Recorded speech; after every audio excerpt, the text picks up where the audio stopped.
Hey guys, tonight we're going somewhere deeper than any cave, older than any story. We're going back, way, way back, to when the ocean was young and restless, when it shimmered with creatures no human eyes have ever seen alive. The world hasn't yet learned the rhythm of whales or dolphins. The continents are still confused, half submerged, drifting like rafts of stone. The seas stretch wide and empty, waiting for something daring enough to claim them. You're about to meet the first reptiles that tried.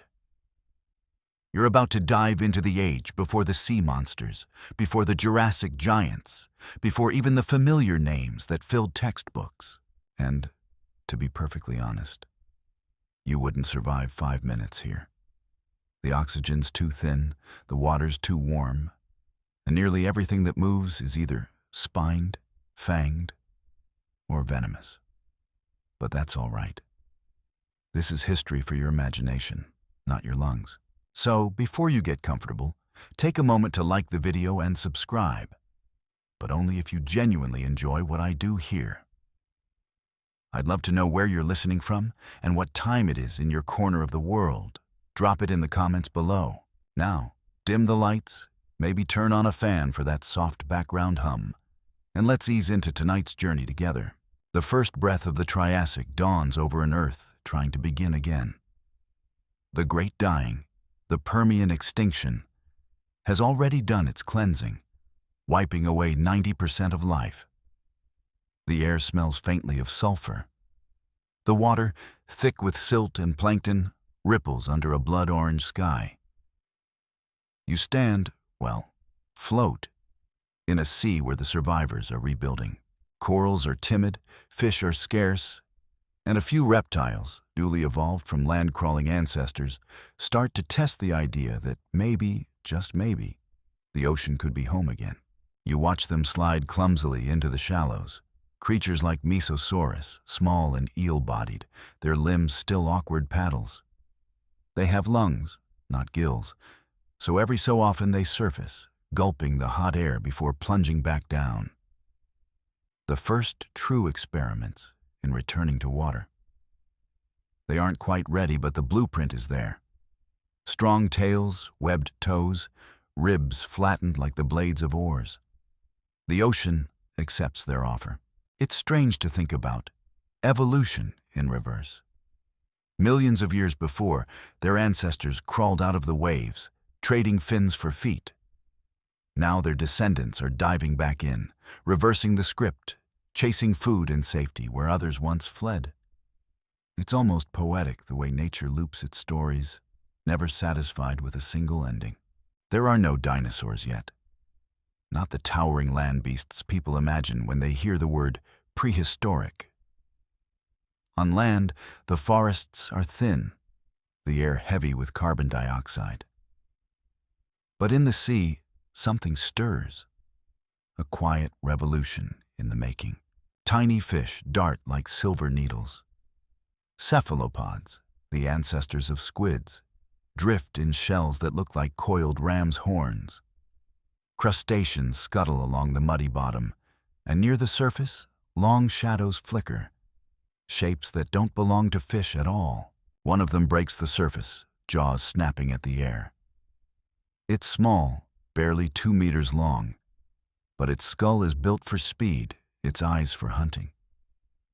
It's called Ichthyosaurs, one of the earliest ichthyosaurs, and though it still looks awkward, it's already halfway to perfection. It swims not by wriggling like an eel, but by beating its tail side to side, powerful and deliberate. Its body gleams with scales like hammered bronze.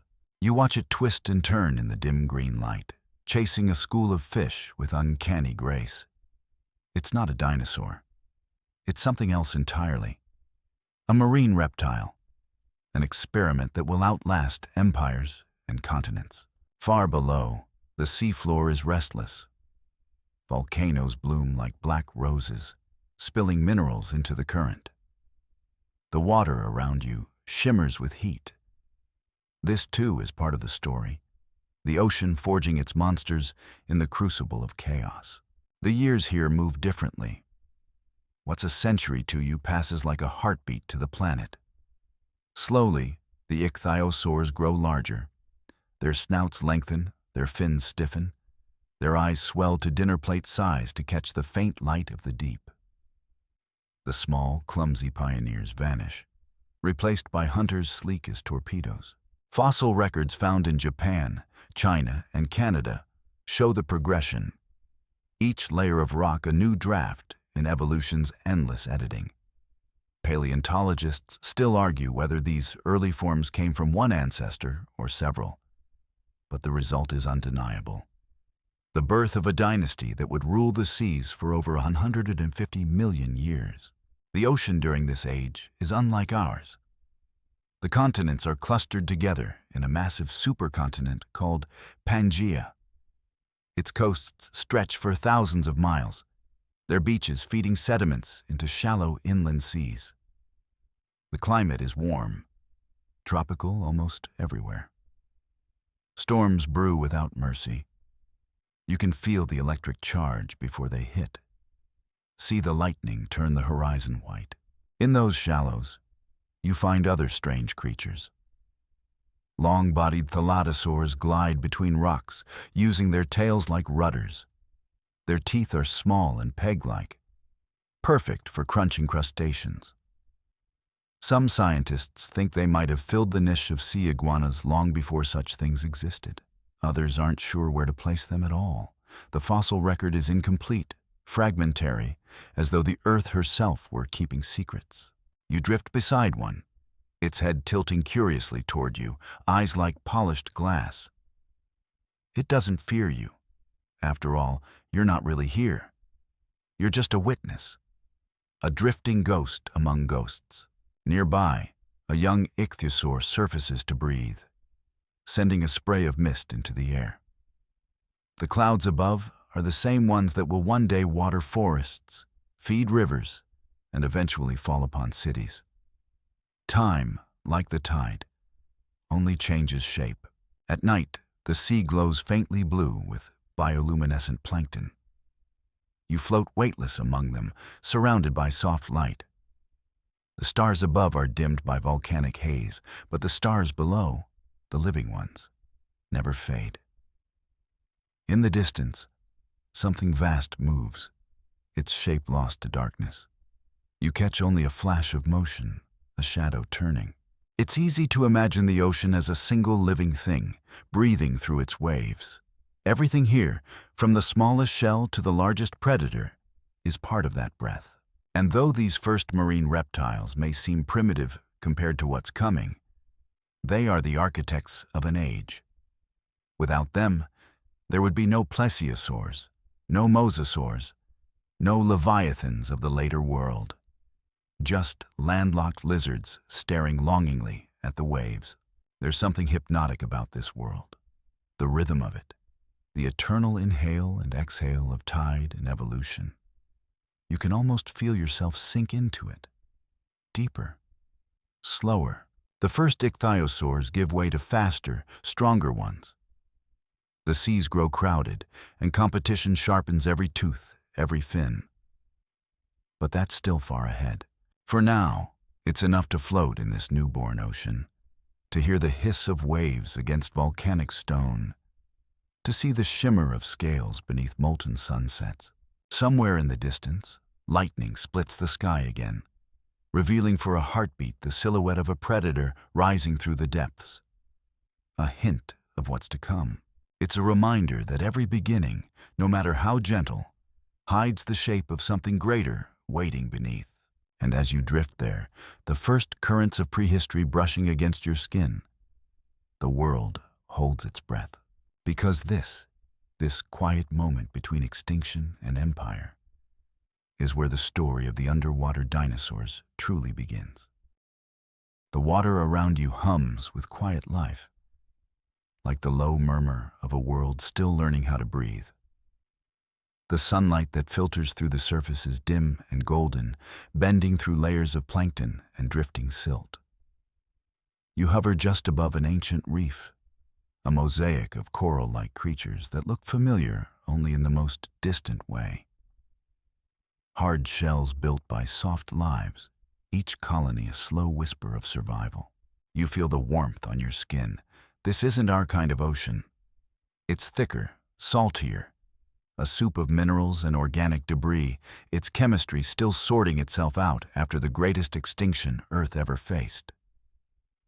But life, stubborn as always, refuses to stay gone. And in this uneasy sea, something extraordinary is about to take shape. You turn, and there it is, the first true ichthyosaur, not the half-formed, uncertain swimmers of the last age, but a creature that looks as if evolution finally exhaled and said, yes, that's it. Its name will one day be written in the rocks as Spondylus, a name that sounds like thunder, and rightly so. It's more than 20 feet long, skin smooth and taut like that of a dolphin, with a tail that beats side to side like a whip. It moves with the confidence of something perfectly suited for its world. Its eyes are vast, silver orbs that catch even the faintest light, glowing faintly blue in the deep. It doesn't see color well, but it can see movement, the shimmer of prey against the current, the flicker of scales far below. Its lungs are huge, capable of holding a breath for nearly an hour. And when it surfaces, it exhales with a sound like wind escaping a cave. It's fast, so fast that fish barely know they're being chased until it's too late. This is the age of the ichthyosaurs, and they are everywhere. In the shallows, juveniles chase schools of shrimp-like crustaceans. Out in the open sea, adults hunt ammonites, those coiled-shelled cephalopods that drift through the water like living spirals of marble. When they strike, it's with precision. A single snap of the jaws, the crunch of shell, and the soft pulse of victory. From above, they look almost like dolphins, but with a sharper, colder geometry. They're reptiles, after all, not mammals. They don't nurse their young, though in time some will give birth in the open water, something no land reptile had done before. For now, though, they still return to lagoons and shallows, where the sun warms the sand and predators are fewer. You drift beside one of them, close enough to see the faint pattern of scales along its flank. Its eye rolls toward you, unafraid. You catch your reflection there, tiny, shimmering, impossibly modern. And you can't help but feel small. Around you, the sea is full of sound. Not noise in the way you know it, but the kind that trembles through the bones. The thrum of water against skin, the deep clicks of hunting calls, the faint, metallic hum of distant volcanic vents. Every movement leaves a trail of vibration, every life a ripple in an invisible web of awareness. You realize this world is far from silent. It's alive with invisible conversation. The ichthyosaurs are thriving, but their rise is not simple. The fossil record, those pages written in stone, shows gaps, contradictions. Some skeletons are massive, others delicate. Some species have long snouts like crocodiles, others blunt faces like turtles. Paleontologists still argue whether these differences represent evolution over time or parallel experiments, nature's way of testing variations of the same idea. And here's a quirky detail that still fascinates scientists. The ichthyosaur's body plan, torpedo shape, dorsal fin, crescent tail, didn't appear all at once. Early forms like Mosasaurs still had awkward limbs, halfway between flippers and feet. Their tails were long and flexible, not yet the stiff power blades of later giants. Yet within a few million years, they perfected a form so efficient that nature reused it again and again. When you picture a dolphin, a tuna, even a shark, you're looking at echoes of ichthyosaurs. They were the blueprint. You glide deeper, through cooler layers of water, where sunlight fades as pressure thickens. The ichthyosaurs dive here to hunt. It's not darkness, not yet. But the light takes on a greenish hue, heavy and ancient. You spot a smaller species, Dinosaurs, circling a cluster of ammonites. Its jaws snap forward in a blur. The prey vanishes in a cloud of dust and broken shell. You think you hear a sound, a low, pulsing vibration that grows louder. It's not a machine, though it almost feels like one. It's the call of another ichthyosaur, resonating through miles of water. These animals likely communicated with sound, using low-frequency clicks like whales do today. Perhaps they coordinated hunts or warned each other of danger. Perhaps it was something simpler, just the prehistoric version of small talk. But not all ichthyosaurs are hunters. Some graze along reefs, nibbling soft corals or scraping algae from rocks. Others lurk in ambush beneath ledges, waiting for smaller reptiles to wander too close. The ocean, even now, runs on balance. For every predator, a prey. For every life, a death waiting patiently. One night, under a sky filled with alien constellations, the ichthyosaurs surface together. You float among them as they breathe, their silhouettes rising like silver mountains through the moonlit sea. The sound of it, hissing, exhaling, inhaling, is almost rhythmic, like a chorus of sleeping giants. Their skin glows faintly with phosphorescent algae. You can almost mistake them for spirits drifting just below the surface. Far to the east, a storm brews. You see the flashes of lightning first, then the rolling roar of thunder.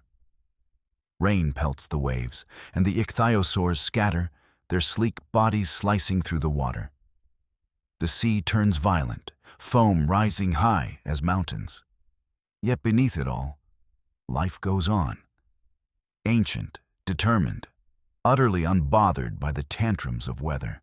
When the storm clears, you drift over what's left behind. The bodies of smaller creatures, broken corals, a shattered ammonite shell spiraling like a lost galaxy. You look closer and notice something beautiful. A tiny hatchling, no longer than your arm, sheltering in the shell's curve. It blinks, exhales a single bubble, and darts away into the current. Even here, in the wake of destruction, the ocean finds a way to begin again. A few million years pass in the blink of a geological eye. The ichthyosaurs are larger now, more diverse. Some have evolved massive eyes the size of basketballs, capable of seeing in near total darkness. Others grow thicker fins and shorter necks for navigating the deeper, colder seas. Fossil evidence suggests they could dive thousands of feet, nearly rivaling modern sperm whales. And yet, for all their mastery, they remain bound by air. They cannot sleep below the surface. They must still rise to breathe. You watch one surface now, a giant female exhaling in a rush of mist before sinking back down. She carries something inside her, a secret that will one day rewrite what scientists thought they knew. In her belly, she carries her young. Not eggs, not clutches buried on the sand, but living embryos, nourished and growing inside her. When she gives birth, it's not on land, but here, in the open sea. The first underwater birth in reptile history. A new rhythm for life. Fossils of such moments have been found. Tiny ichthyosaur pups, curled perfectly inside their mother's fossilized body, frozen in the act of being born. Some even show the tail-first posture of the newborn, proof that they were born alive underwater. That one fossil, an ichthyosaur from China, holds a kind of tenderness you don't expect from stone.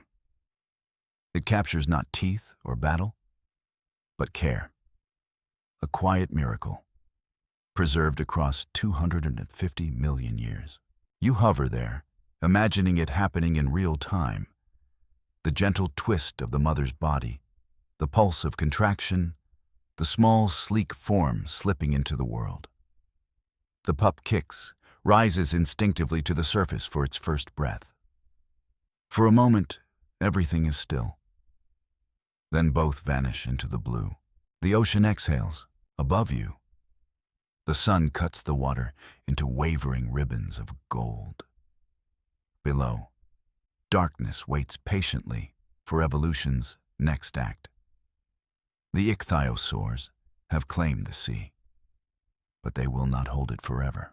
There are new experiments waiting in the shallows, shapes still small, still fragile, that will one day stretch their necks longer than any serpent's, their flippers wider than wings. But for now, it is enough to drift beside these perfect swimmers, to feel the warmth of their world, to listen to the deep's slow heartbeat.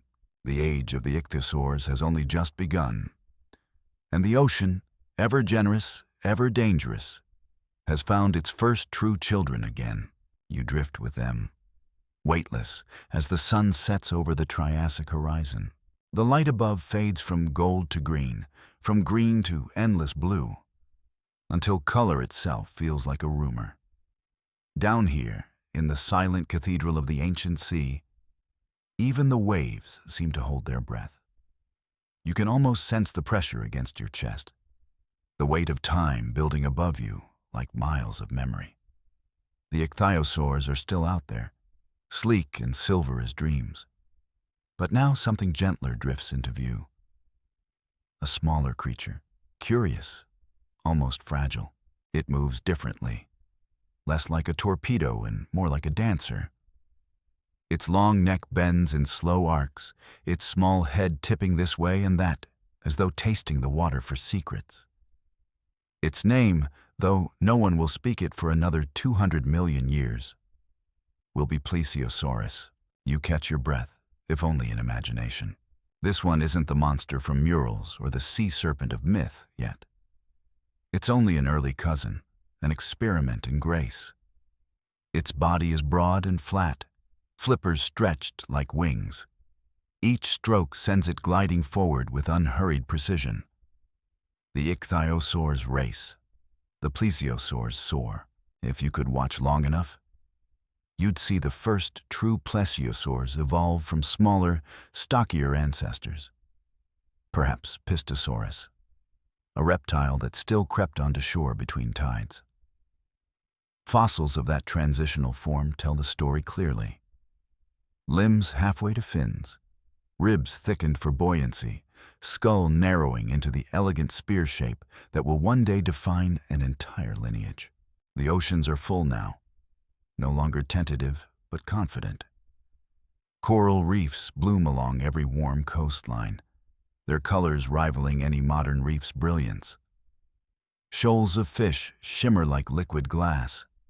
Ammonites coil and uncoil, chasing each other through drifting clouds of plankton. But it's the plesiosaurs that steal the scene. You drift beside a mature female. Her neck alone is longer than her entire body, over 20 feet of flexible vertebrae that curve like a living ribbon. No modern creature moves quite like her. She rises toward the surface, flippers undulating in a slow, symmetrical rhythm that makes her seem weightless. When she breaks through, the water parts silently, a whisper instead of a splash. She inhales, the sound soft and deliberate, then sinks again into the dark. Around her, smaller plesiosaurs follow, a procession of slow-moving grace. Scientists still debate how they use those impossible necks. Some imagine them like swans, darting into shoals of fish with lightning speed. Others believe the necks were passive decoys, letting the body stay hidden while the head slipped forward to snatch prey. And still others, more whimsical, think they simply evolved because beauty, in nature, sometimes serves its own mysterious purpose. The evidence is tantalizing but incomplete. Fossils rarely preserve the delicate details of cartilage or the soft tissue that would reveal how far those necks could truly bend. What we have instead are bones. Thousands of them, etched in stone, arranged in sweeping curves like question marks across time. You follow one such skeleton in your mind's eye, scattered across the seabed, ribs curved upward like the hull of a shipwreck. Above it, life carries on. Death here is not an end, merely a continuation in another form. Further out, in deeper waters, a different kind of plesiosaur hunts. These are not the long-necked fishers, but the short-necked plesiosaurs. They're cousins, heavier, faster, with skulls like battering rams. Their flippers beat with a rhythm that sends them surging forward in bursts of predatory energy. One of them, perhaps Leopleurodon, the giant that will one day terrify BBC documentaries, lurks below you now. 30 feet long, jaws wide enough to swallow a person whole, though you remind yourself that's an irrelevant comparison. There are no people here. Just you, drifting, invisible. It rises with a slow, deliberate motion, its eyes locked on a smaller plesiosaur gliding above. For a moment, the ocean seems to freeze. Then, with a rush of bubbles, the plesiosaur lunges. The water churns white. The smaller creature twists and flees, its long neck curling back like a ribbon caught in wind. You feel the vibration before the sound.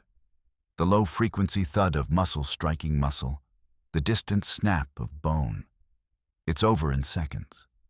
The plesiosaur bites once, twice, and drifts away with its prize, leaving a cloud of drifting scales behind.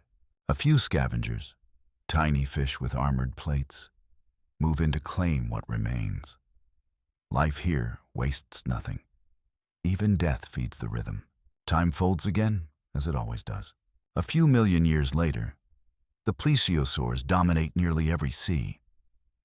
They vary wildly in size. Some no longer than a dolphin, others stretching nearly as long as a train car.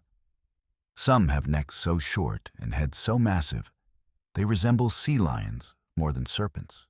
Others are pure geometry, their spines so long and thin that they seem drawn by an artist who loved impossible proportions. Their fossils are found on every continent, even Antarctica. Once, paleontologists believed that these creatures lived only in warm waters, but fossils from the polar regions proved otherwise. The ancient seas were not as freezing as today's, but still, those bones, found buried under ice, speak of adaptability, of wanderers who refused to be confined by latitude or temperature.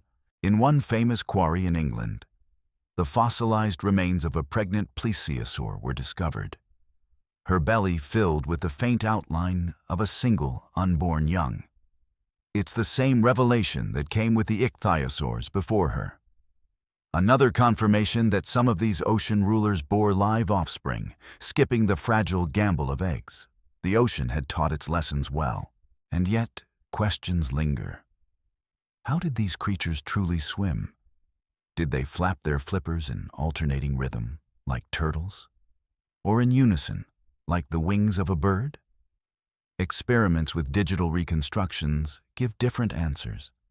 Some say plesiosaurs flew underwater, their front and back limbs coordinated like a four-propeller machine.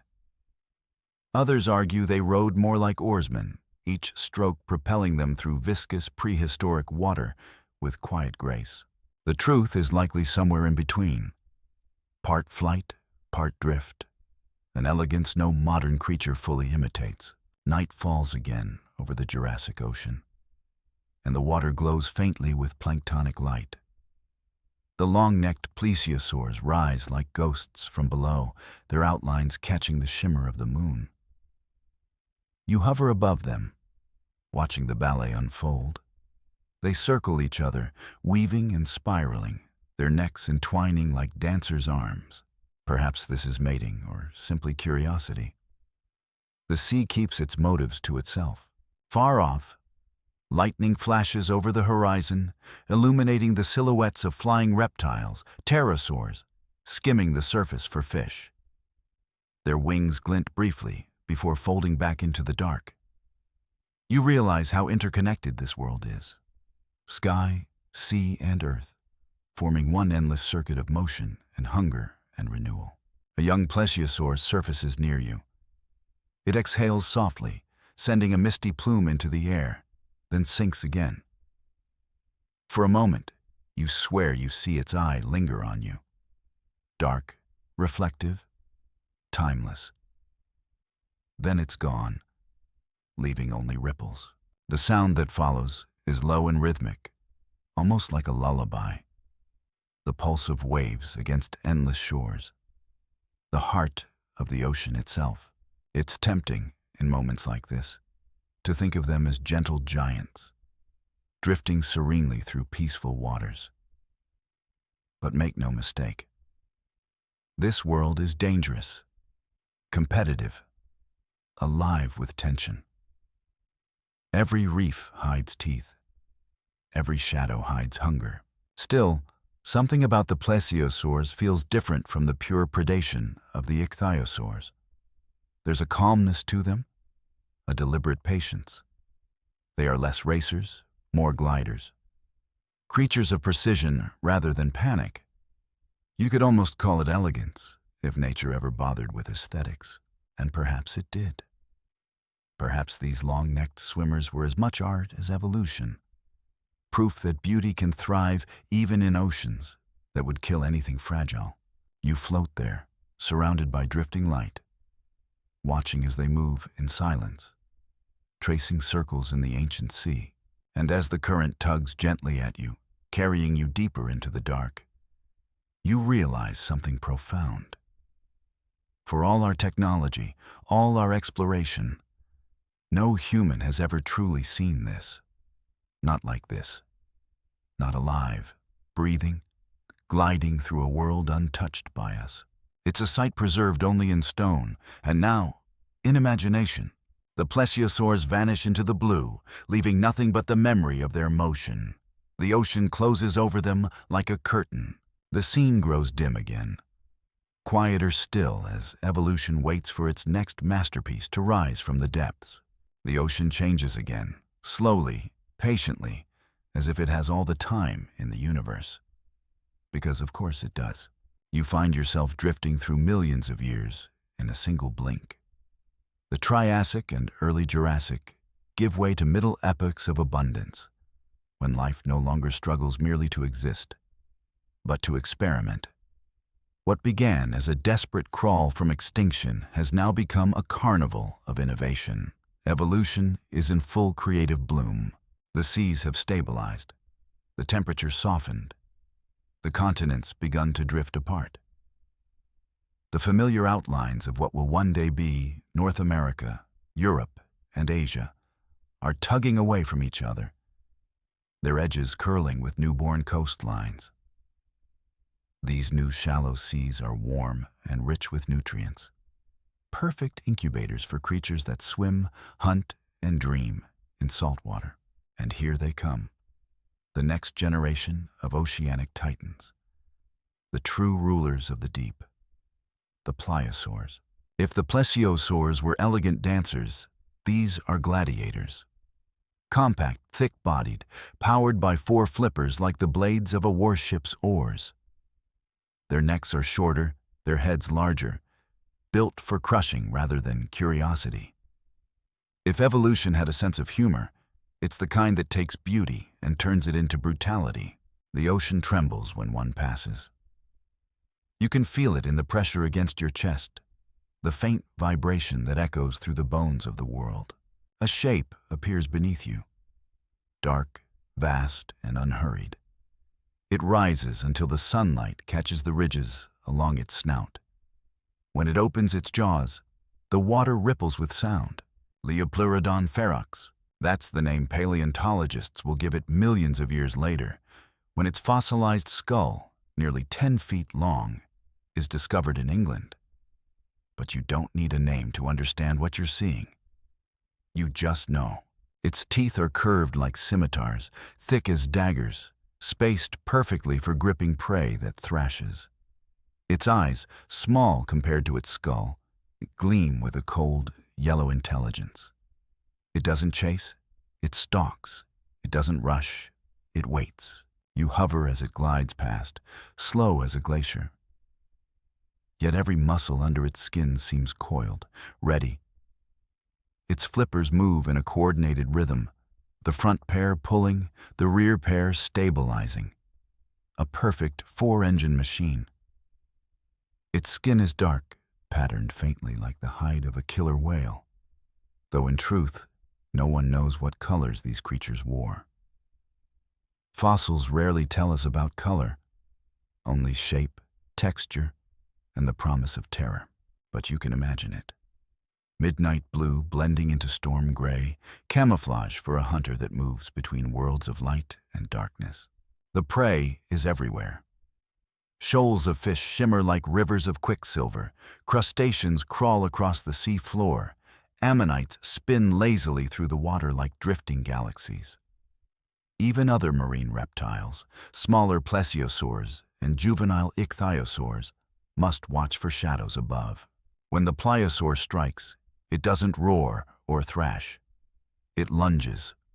A burst of speed, one violent exhale of muscle, and then impact. You can almost hear the pressure wave as jaws close around struggling flesh. It's over in seconds.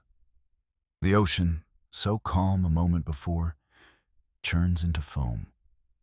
Then silence again. You watch as the predator's shape disappears into deeper water, trailing a faint spiral of red. Down there, color fades fast. Red becomes gray, gray becomes nothing. The cycle continues. The fossil record of these creatures is a puzzle that scientists are still piecing together. The bones tell part of the story. Jaws that could deliver a bite force of tens of thousands of pounds, skulls dense and heavy for crushing bone, flippers built for endurance rather than sprinting. But there are mysteries. Some fossil skeletons show deep scars, healed fractures, and even missing limbs. Were they fighting each other for territory, for mates, or simply enduring the rough geometry of a dangerous world? In certain layers of limestone along Europe's Jurassic coast, entire graveyards of plesiosaurs have been found. Bodies preserved in exquisite detail, some with tiny bones of their last meal still caught between their teeth. In one, the vertebrae of a smaller plesiosaur remain perfectly trapped in the throat of its killer. Science says these are accidents of burial, perfect storms of mud and decay. But when you see it, truly see it, it feels almost like poetry. A hunter swallowed by time, still holding its final victory in its jaws. The ocean itself has changed color. The chemistry of the water is different now, rich with calcium and iron, giving it a faint greenish cast. Sunlight penetrates deep, turning the surface into mirrors of fire. Beneath them, shadows spiral, the slow ballet of life in motion. You drift over an underwater ridge lined with ancient corals, now towering like stone cities. Each one hums faintly with life. Crabs the size of dinner plates scuttle through crevices. Jellyfish with long electric tendrils pulse through the dim blue haze. And then, there, a female plesiosaur rests in the shallows, her body swaying with the tide. Along her flank, small shapes cling close, young, newly born, their tiny flippers twitching as they learn to swim. Paleontologists are still uncertain whether plesiosaurs gave birth to live young like their ichthyosaur cousins or laid eggs along hidden beaches like sea turtles. No nest has been found, but fossils of tiny, fully formed juveniles found near adult remains suggest something more intimate. Perhaps the mothers stayed near the surface for days after birth, guarding their offspring until they could dive deep. You imagine it now. The great mother rising through the waves, her young trailing behind like small shadows, each following the rhythm of her movements. The sun gleams across her back. For a moment, the sea looks almost peaceful. Even monsters, you realize, have moments of gentleness. Days or millennia pass. Time here flows like the tide. The plesiosaurs are no longer alone. In the eastern seas, their reign overlaps with new contenders. Massive fish, armored and muscular, squids the size of horses, and crocodile-like reptiles called metriorhynchids. Slender, long-snouted predators that hunt near the surface. Competition sharpens everything. The plesiosaurs grow larger. Kronosaurus, found later in the fossil beds of Australia, will measure over 30 feet from snout to tail, with jaws broad enough to swallow a shark whole. Plesiosaurus funke, discovered in the Arctic Circle, might grow even larger. Some estimates suggest up to 40 feet, though paleontologists debate those numbers fiercely. Their names echo like mythology. Kronosaurus, named for the titan who devoured his own children. Peloniustes, the mud swimmer. Plesiosaurus, simply more lizard. And though science gives them these rational labels, you can't help feeling they deserve something older, names whispered by the ocean itself. You rise toward the surface again. The air feels warmer here, the waves rolling gently under a bright Jurassic sun. In the distance, the silhouette of a volcanic island steams against the horizon. You can almost smell it. Salt, ash, and life. A plesiosaur surfaces nearby, its massive head breaking through like a living island. It exhales a long, misty plume, then dives again, the water closing behind it with the heavy sound of inevitability. For a long time, nothing moves. The world seems to hold still, listening. You realize that what you're hearing, the slow crash of waves, the faint hum of distant thunder, is the same song the earth still plays today. The same pulse of tide that has never once stopped in over 4 billion years. The plesiosaurs will fade one day, as all rulers do. The mosasaurs will rise after them, the oceans will shift again, and land will someday reclaim its monsters. But for this fleeting slice of eternity, the seas belong to them. Thick-necked titans, kings of muscle and bone, gliding through a green-gold world that never knew the word dinosaur. You stay there a little longer, watching them vanish into the shimmering dark. Their movements are slow now, measured, almost weary. Even predators grow tired when the epics stretch too long. And as you drift downward again, the ocean around you sighs, ancient and eternal, readying itself for the next empire to be born. The sea floor settles, as if the whole planet has taken a deep, slow breath. The Jurassic world drifts into the Cretaceous, and the oceans grow even deeper, warmer, and stranger. You can almost feel the continents pulling apart above you, the Atlantic stretching wider, the Pacific yawning open like a scar. Rivers pour new minerals into the waves, feeding invisible blooms of plankton. The sunlight scatters in endless blues and golds, but something new is stirring in these waters. Something that doesn't belong to the elegant plesiosaurs or the brutal plesiosaurs. These are faster, leaner hunters, built like whipcords and shadows. You drift near a reef and catch the flicker of scales, greenish-black, sharp-edged. A shape cuts through the coral like lightning. You follow it, almost too slow to keep up. The creature bursts into open water, its tail slicing the current in a powerful side-to-side sweep. Its head turns sharply toward you, jaws lined with conical teeth. For a heartbeat, it looks like a crocodile. Then you realize it isn't. It's Mosasaurus, and the age of the Mosasaurs has begun. Mosasaurus will one day be the last and greatest dynasty of marine reptiles, the final chapter before the meteor comes. But at this moment, in the middle of the Cretaceous, it's still an upstart lineage. Its ancestors were land-dwelling lizards, distant cousins of monitor lizards and snakes. Some scientist, millions of years from now, will trace their ancestry and whisper the impossible. These titans came from the land. Imagine that. Creatures with claws and forked tongues, crawling along prehistoric beaches, chasing fish in tide pools until, little by little, they traded the certainty of land for the uncertainty of salt.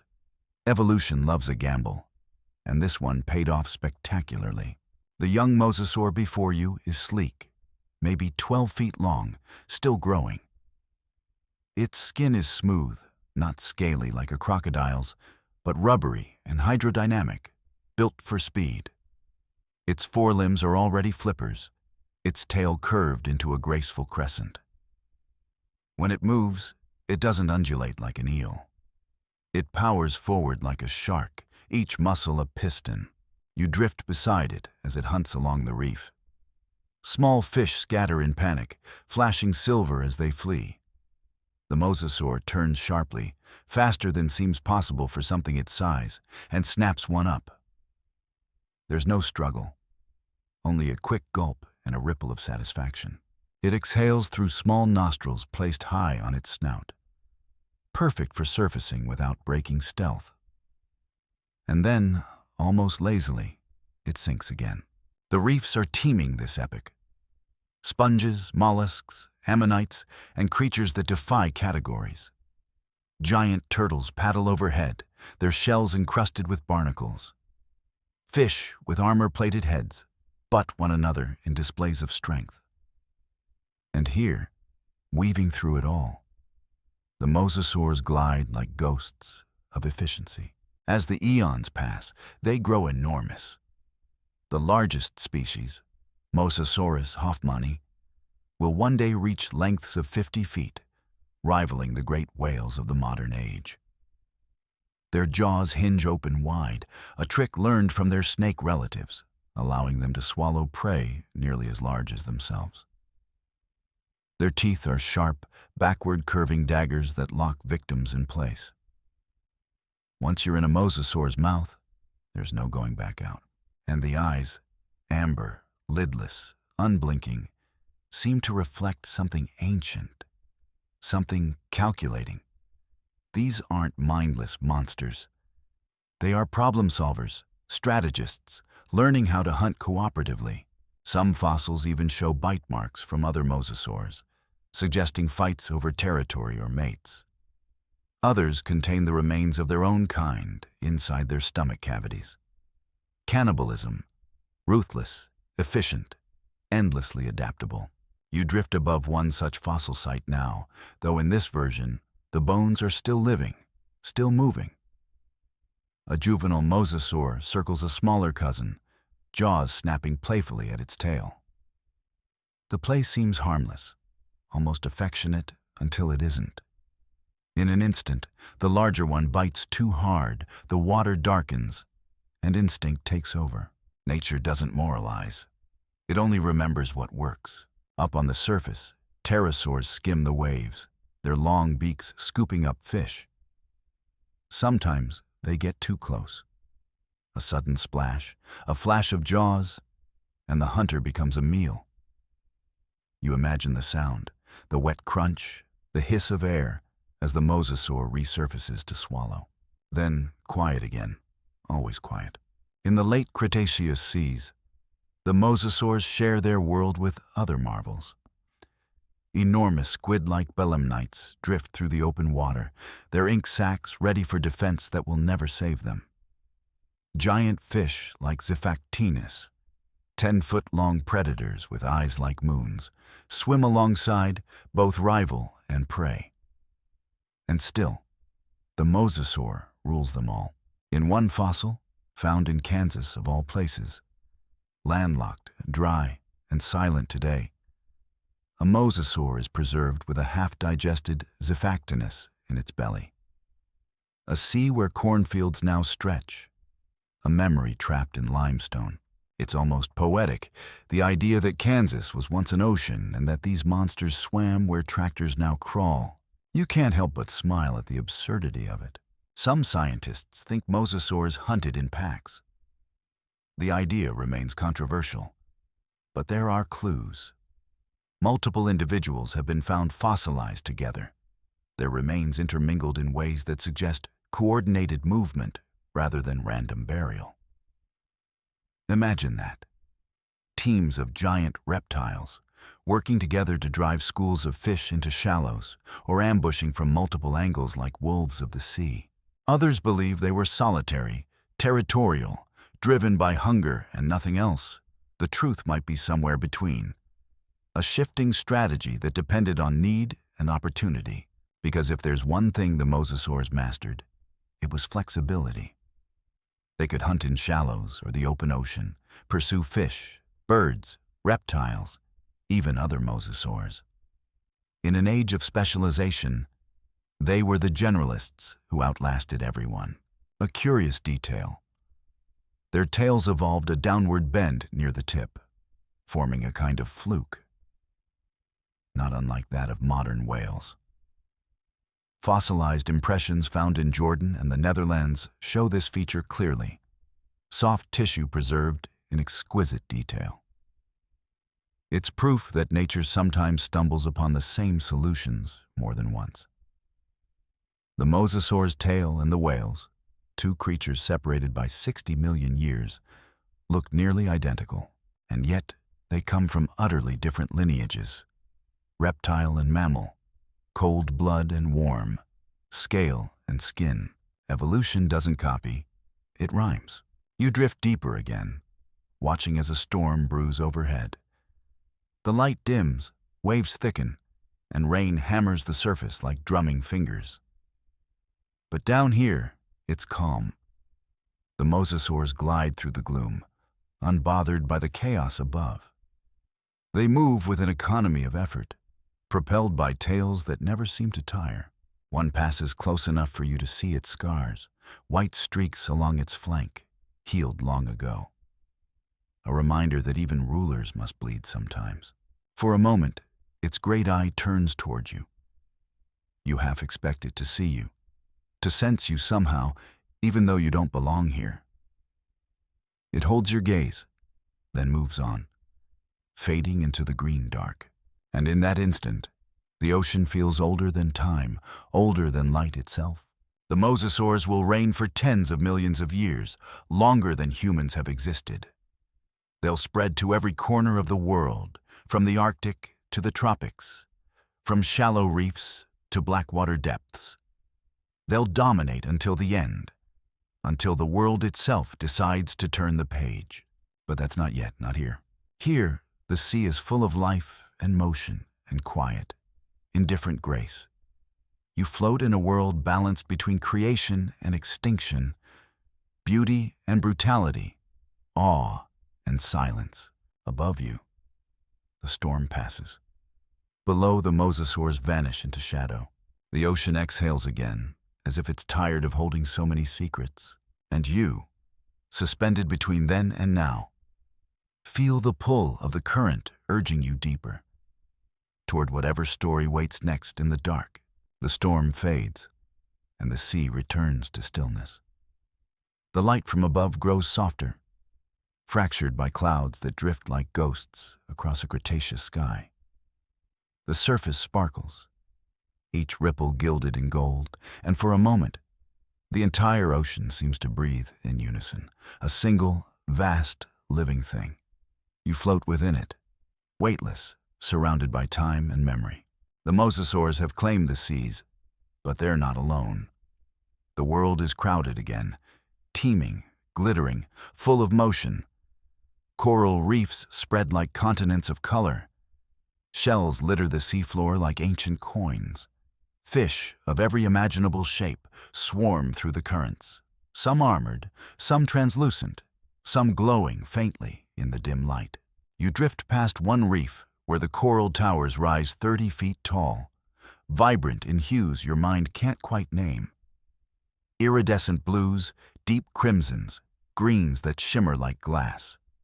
Schools of ammonites spiral through the coral branches, shells glinting like polished brass.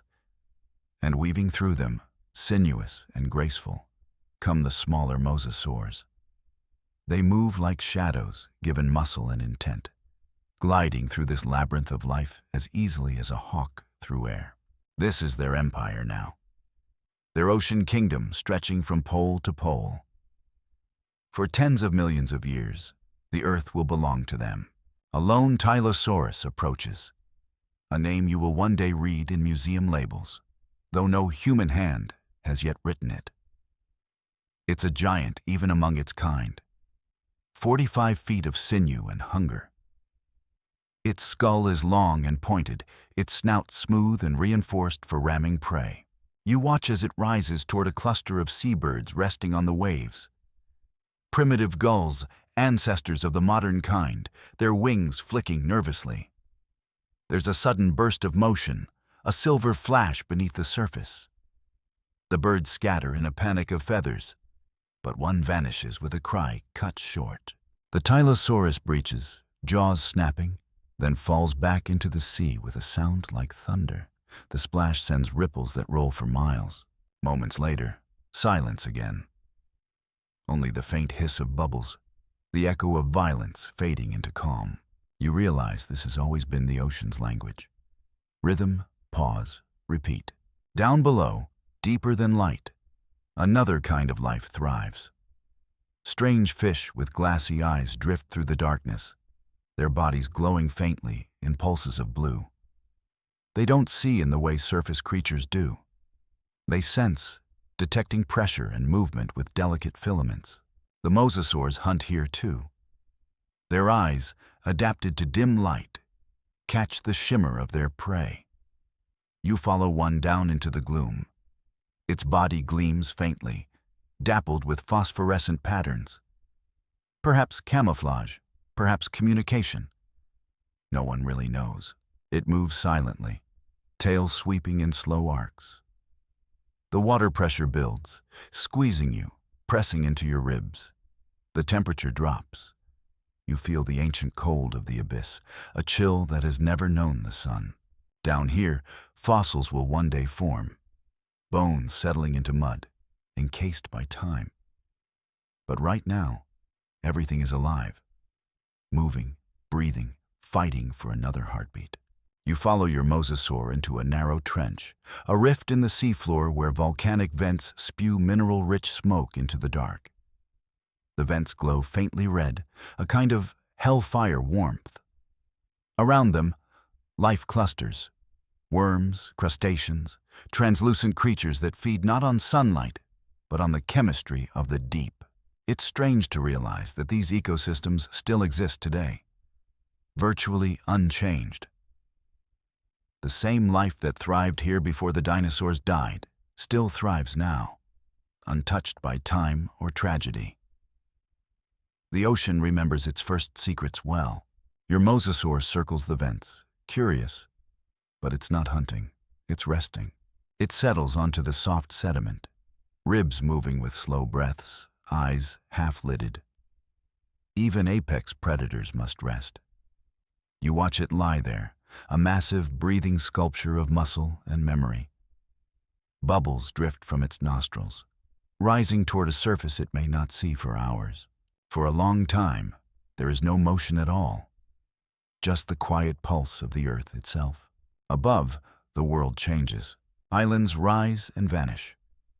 Rivers carve new paths. The air grows thicker, richer in oxygen. Forests bloom across the continents, jungles teeming with color. On land, true dinosaurs, the ones you know by name, roam in numbers unimaginable. Tyrannosaurus, Triceratops, Ankylosaurus. But their world ends where the surf begins. Here, in the kingdom of water, the mosasaurs are untouchable.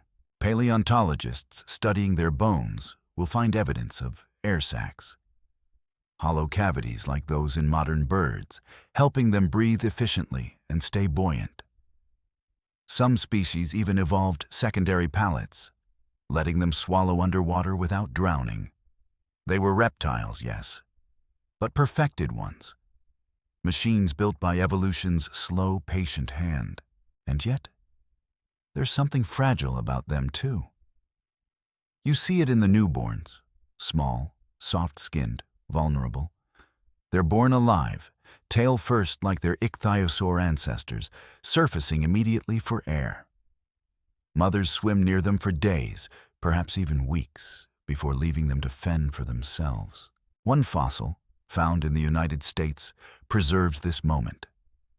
A mother mosasaur with the tiny bones of unborn young still inside her body. It's the same story told again and again in the fossil record. The rhythm of birth, death, and discovery. Each one proof that the sea, despite its hunger, has always known tenderness. You rise through the water, past schools of translucent jellyfish. The surface above looks impossibly far away, like a second sky.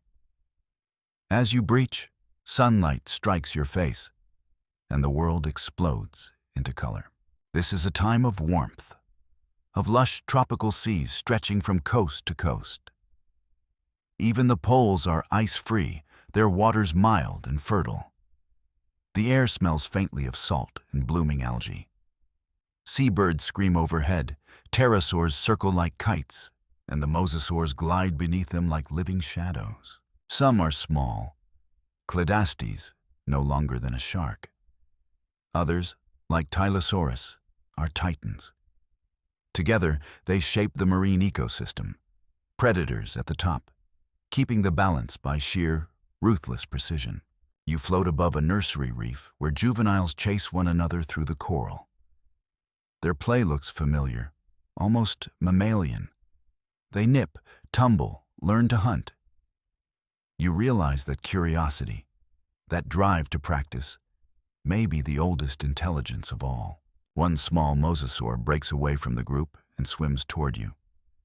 It circles curiously, blowing a stream of bubbles that rise and pop against the surface. For an instant, its amber eye catches yours, and you feel a spark of something ancient. Recognition, perhaps. Then it flicks its tail and vanishes. But not everything here is predator and prey. Far below, other dramas unfold. Enormous turtles, archelon, nearly 15 feet across, drift through the open ocean like gentle planets. Their shells are smooth, their eyes patient. Sometimes a mosasaur follows, testing the edge of hunger, but often it gives up. Even monsters prefer easy meals. In the shallows, giant clams open and close like slow hearts. Crabs with claws like scythes pick at the remains of fish. And deeper still, colonies of ammonites spiral endlessly, their shells the blueprints of geometry itself. All of it, every scale, every shell, every flick of fin, is part of one vast conversation. You listen to it, the faint rhythm of currents against coral, the heartbeat of the sea. You realize how delicate it all is. For all their power, the mosasaurs are just one note in this symphony, loud, beautiful, and temporary. The ocean has seen empires before. It will see them again. As dusk falls, you watch from beneath the surface as the sun sinks, turning the waves to molten gold. The last mosasaur of the day rises for air, exhaling a plume that glows pink in the light. It lingers there, motionless, as if listening. Then it dives once more into darkness, the faint shimmer of its tail fading like a comet. Above, the stars appear one by one. They look the same as they do now, though the constellations haven't yet been named. You realize that these same lights have watched over every creature that has ever lived. Every swimmer, every dreamer, every moment of beginning and end. The mosasaurs will not last forever. None of them will. But tonight, in this chapter of Earth's deep time, they own the water. And as you drift among them, rocked gently by the prehistoric tide, you can almost believe the ocean itself hums their names. Dawn comes soft over the water, a long pale glow stretching across an ocean that feels infinite.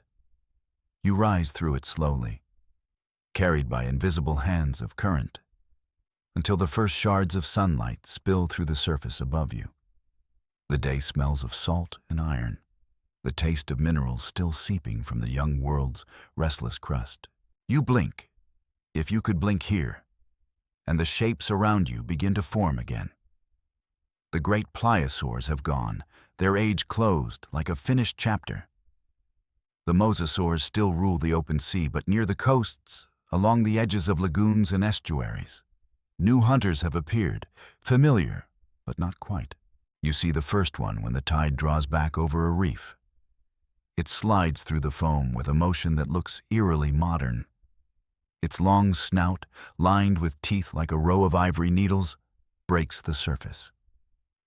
For a moment, you think crocodile.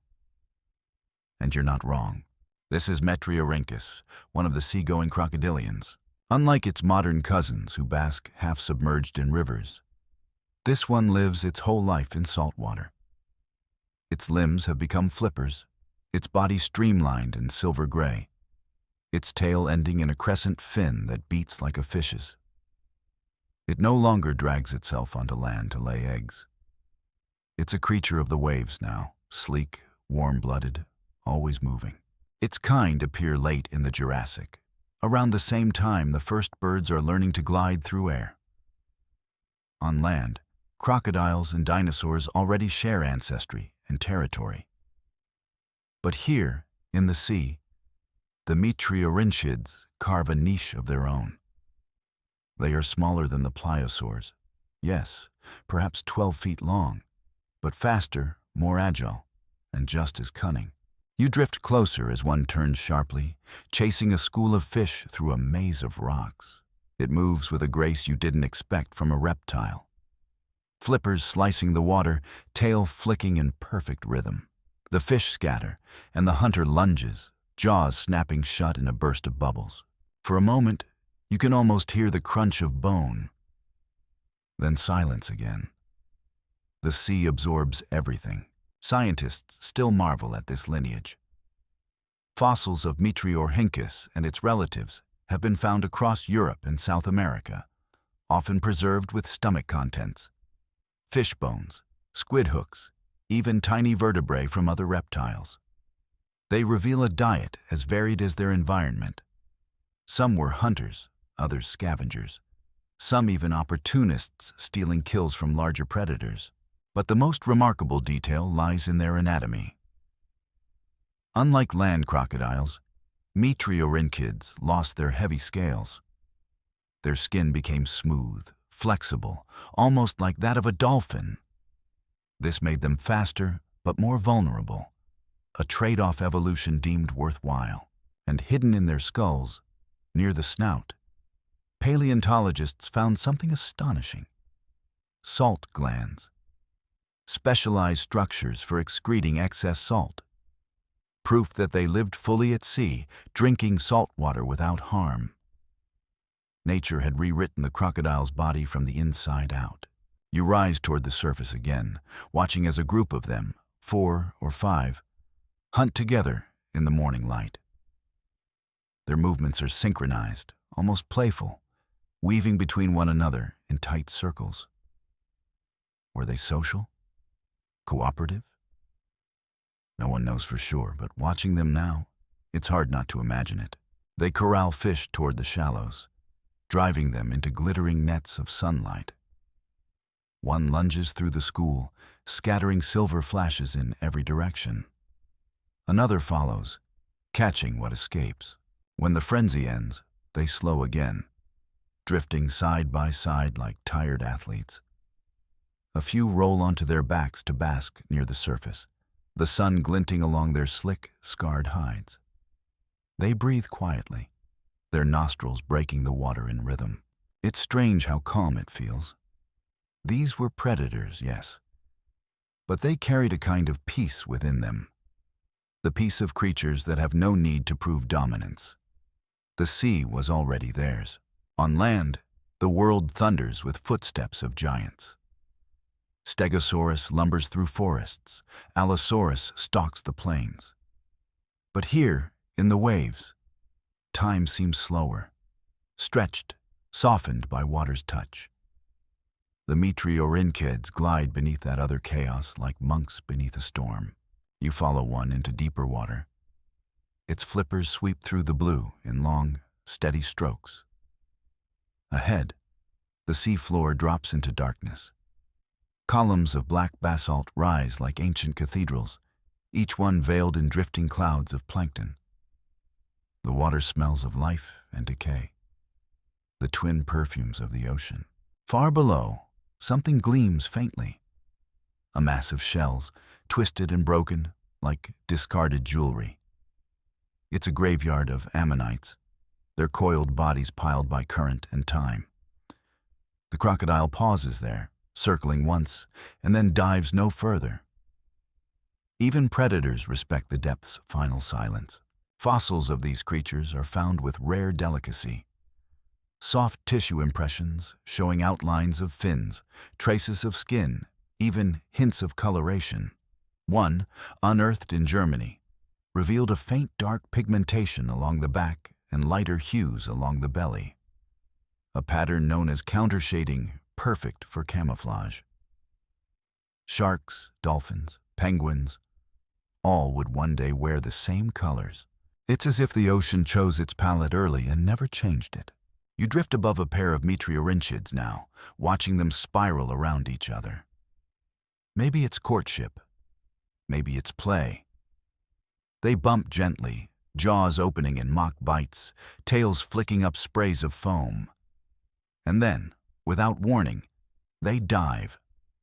Two streaks vanishing into the green gloom. The water stills again, and only the faint shimmer of sunlight remains. As the sun climbs higher, the reefs come alive. Crabs wave their claws from coral towers. Fish glitter in shoals that move as one mind. You hover near a rock ledge where a juvenile meteorynchide hides, no longer than your arm. It peeks out cautiously, waiting for a passing shrimp. When it strikes, the motion is lightning fast, but clumsy. It misses, tries again, and succeeds. You can almost imagine the satisfaction in its slow chew. A shadow passes overhead, larger, darker, an adult. The young one freezes, half hidden behind the coral. The larger crocodile drifts past, disinterested. Family ties, if they exist, are fleeting. Survival in these seas demands solitude. Still, for a heartbeat, you wish the adult had looked down, seen the small mirror of itself hiding below. But the ocean doesn't grant such sentiment. It just keeps moving. You swim upward again, and the light shifts into gold. At the surface, the water warms, gentle waves lapping against invisible shores. In the distance, you glimpse the outlines of ancient coastlines, broad beaches of white sand, forests of conifers rising behind them. The air carries a sharp, resinous scent, like pine and salt mixed together. Every few moments, something breaks the surface. A mosasaur breaching in the distance, a group of pterosaurs diving for fish, the backs of meteorynchids rolling gracefully in the sun. It's a scene that feels impossibly peaceful, an equilibrium that could last forever. But of course, nothing in prehistory lasts forever. Over the next few million years, the seas will cool, continents will shift again, and the meteorynchids, those sleek, sea-going crocodiles, will fade into extinction. Their place will be taken by the rising mosasaurs, and later, by the ancestors of whales. Each new ruler arrives as the last slips quietly away, absorbed into the rhythm of sediment and tide. And yet, in their brief reign, they taught the sea a new way to move. You linger a while longer, listening to the faint clicks and hisses of the waves. The meteorynchids glide below, their bodies catching and reflecting the light like molten silver. If you listen closely enough, you can almost hear them breathing. Slow, patient, measured. The sound of creatures utterly at home in their world. Then one turns upward, breaking the surface in a burst of spray. The sound echoes across the stillness, a reminder that even the calmest ocean has its pulse. You smile, letting the current pull you downward again. The water closes over your head, muffling the sound of wind and sky. All that remains is the heartbeat of the deep. You follow it, always deeper, always forward, because somewhere below, the next chapter of life is waiting to begin. The surface fades behind you again, and once more you sink into the gentle, heavy quiet of the ancient sea. The water cools, light thins, sound stretches and bends, becoming less like echo and more like memory. You drift downward through millions of years into a world both alien and familiar, a world where every shimmer and shadow tells a story of hunger, grace, and endless change. This time, you're not following one species, not watching a dynasty rise or fall. Tonight, you'll drift through all of them, the ecosystem itself, the great, tangled web that made every giant possible. Because even monsters need foundations. The water here is thick with life, microscopic, invisible life. Algae, plankton, the countless drifting forms that turn sunlight into sustenance. They shimmer like dust in a cathedral beam, each particle alive, glowing faintly green. They are the beginning of everything. Without them, no ammonite would coil, no mosasaur would glide, no plesiosaur would hunt. These specks, tiny, fragile, countless, are the true kings of prehistory. You pass through clouds of them, soft as mist. Fish schools rise from below, mouths open to feed, each gulp filtering 1,000 invisible meals. In the distance, a ripple, then a shape. Something moves through the haze, vast and gentle. It looks at first like a living submarine, a massive fish, its head armored in bone plates like shields. Its name will one day be Leadsichthys, the largest bony fish ever known. Nearly 70 feet long, it moves slowly, mouth open, filtering the water for plankton with fine, comb-like gills. Its eyes are small, almost shy, and its fins move in lazy sweeps. Despite its size, it's harmless. A drifting colossus built not for battle, but for endurance. You swim alongside it, tracing the dappled light that moves across its flanks. Each motion sends eddies through the water, and small fish dart in to feed on the scraps stirred from its wake. Nearby, a plesiosaur watches from below, long neck coiled like a spring. It won't attack. The fish is too big, too armored. But instinct is instinct. The hunter measures, imagines, then turns away. Predators always study the world around them, even when there's nothing to eat. It's a kind of vigilance the ocean teaches early. Lower still, along the seabed, the cast changes. The bottom here is alive. Carpets of starfish and sea lilies waving like fields of grass, brittle corals curling in fractal spirals. Trilobites are long gone, but their distant relatives scuttle between rocks, horseshoe crabs, crinoids, shrimp-like crustaceans, and among them move stranger things. Fish with fins like armor plates, their jaws built for crushing shells.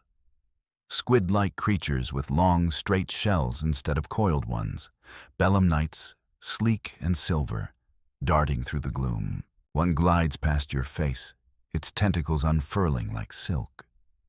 Its eyes, round, dark, intelligent, catch the faint shimmer of your presence. It seems to hesitate, then jets away with a flicker of light. Scientists still debate how far the belemnite's intelligence went. Were they cunning hunters like modern squids, capable of color change and coordination? Or were they more primitive, driven by reflex alone? No one knows for certain. Their soft bodies vanished into mud long ago, leaving only the bullet-shaped internal shells that survive as fossils. Their ghosts, polished by time into strange little stones. You imagine them alive. Schools of them swirling like galaxies, their bodies pulsing with color, their movement both beautiful and eerie. Higher above, smaller dramas unfold. A school of ammonites spirals in perfect synchrony, their coiled shells glittering in bands of bronze and pearl. They look like ornaments come to life, but inside each shell is a soft, vulnerable creature, its tentacles reaching out to grasp passing morsels. They drift near the surface, unaware or unconcerned that everything around them wants to eat them. Fish, reptiles, even birds that dive from the air, all rely on these floating spirals as their daily bread. One ammonite, a giant with a shell as wide as a wagon wheel, rises toward the light. Its shell gleams, catching a brief glint of the sun. Then the shadow comes. A mosasaur from below, fast, silent, a dark blur in the green. It opens its jaws, and the world folds inward. The ammonite vanishes in a cloud of fragments and ink. Bubbles rise. Silence returns. The ocean erases the moment before you can even process it. It's both horrifying and peaceful, the way life and death blur together down here. You drift on, past coral towers that hum with hidden life, past forests of kelp-like algae waving in slow motion. You pass over a trench where deep-sea predators lurk, drawn upward by faint vibrations in the water. A group of ichthyosaurs hunts nearby, late survivors of their kind, smaller now, but no less graceful. They move in coordinated arcs, encircling a school of fish. One dives beneath the group, driving prey upward toward the others. The fish scatter into glittering explosions, but a few are caught. The water shimmers with silver scales. It's teamwork, primitive but effective. Fossil beds have shown ichthyosaur skeletons found in clusters, perhaps hinting at social hunting. Were they family pods, like dolphins? Or simply temporary alliances of hunger? Scientists still argue. But watching them here, in this imagined truth of prehistory, you can't help but think they were more than instinct. There's too much rhythm in it, too much unity. When the hunt ends, they surface together to breathe, exhaling in hissing plumes before diving again. You follow one down, feeling the pulse of water between its flippers, the pressure building as it descends. Down here, the light fades to blue, then to black. The ichthyosaur's huge eye gleams faintly, reflecting bioluminescence, living constellations scattered through the dark. It reminds you of space. The same silence, the same infinity, the same reminder of how small you are. Far below, a strange rhythm begins, a faint clicking, pulsing through the pressure like distant thunder. It's not machinery. It's life. Something enormous moves through the black, unseen except for the soft ripple of light on its back. It's a giant squid, longer than a bus, arms curling like ribbons of smoke. Its body glows faintly red. Its eyes are huge and ancient, twin moons staring into nothing. When it moves, the water itself seems to part for it. The ichthyosaurs steer clear. Even predators respect the deep. You wonder if this world was ever silent. Probably not. Maybe it's just that most of its songs are too low, too deep for us to hear. Time skips again. Millions of years passing in the blink of a bubble. The reefs rise and crumble. New ones form in their place. Shells pile up in layers that will one day turn to limestone cliffs.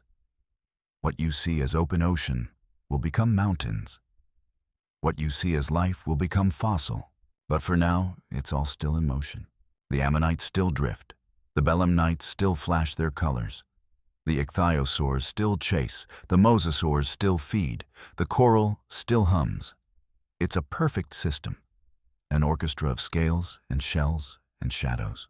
Every note balanced. Every life dependent on 1,000 others. A current catches you and carries you upward again. You break through into warm, golden light. The surface shimmers like molten glass. A lone plesiosaur floats nearby, its long neck coiling lazily as it scans the horizon. Farther off, a group of pterosaurs dips toward the water, their wingtips skimming the waves. The air smells faintly of rain. Somewhere, a storm is building, and for the first time, you realize how quiet it's become. The ocean holds its breath. The light dims a little. Something in the balance is shifting. It won't happen yet. Not for millions of years, but you can feel it. The slow unraveling of this harmony. The first cracks in paradise. Ocean chemistry changing, temperatures wobbling, food chains thinning at the edges. You glance down, and for a moment, the shimmer of plankton seems dimmer.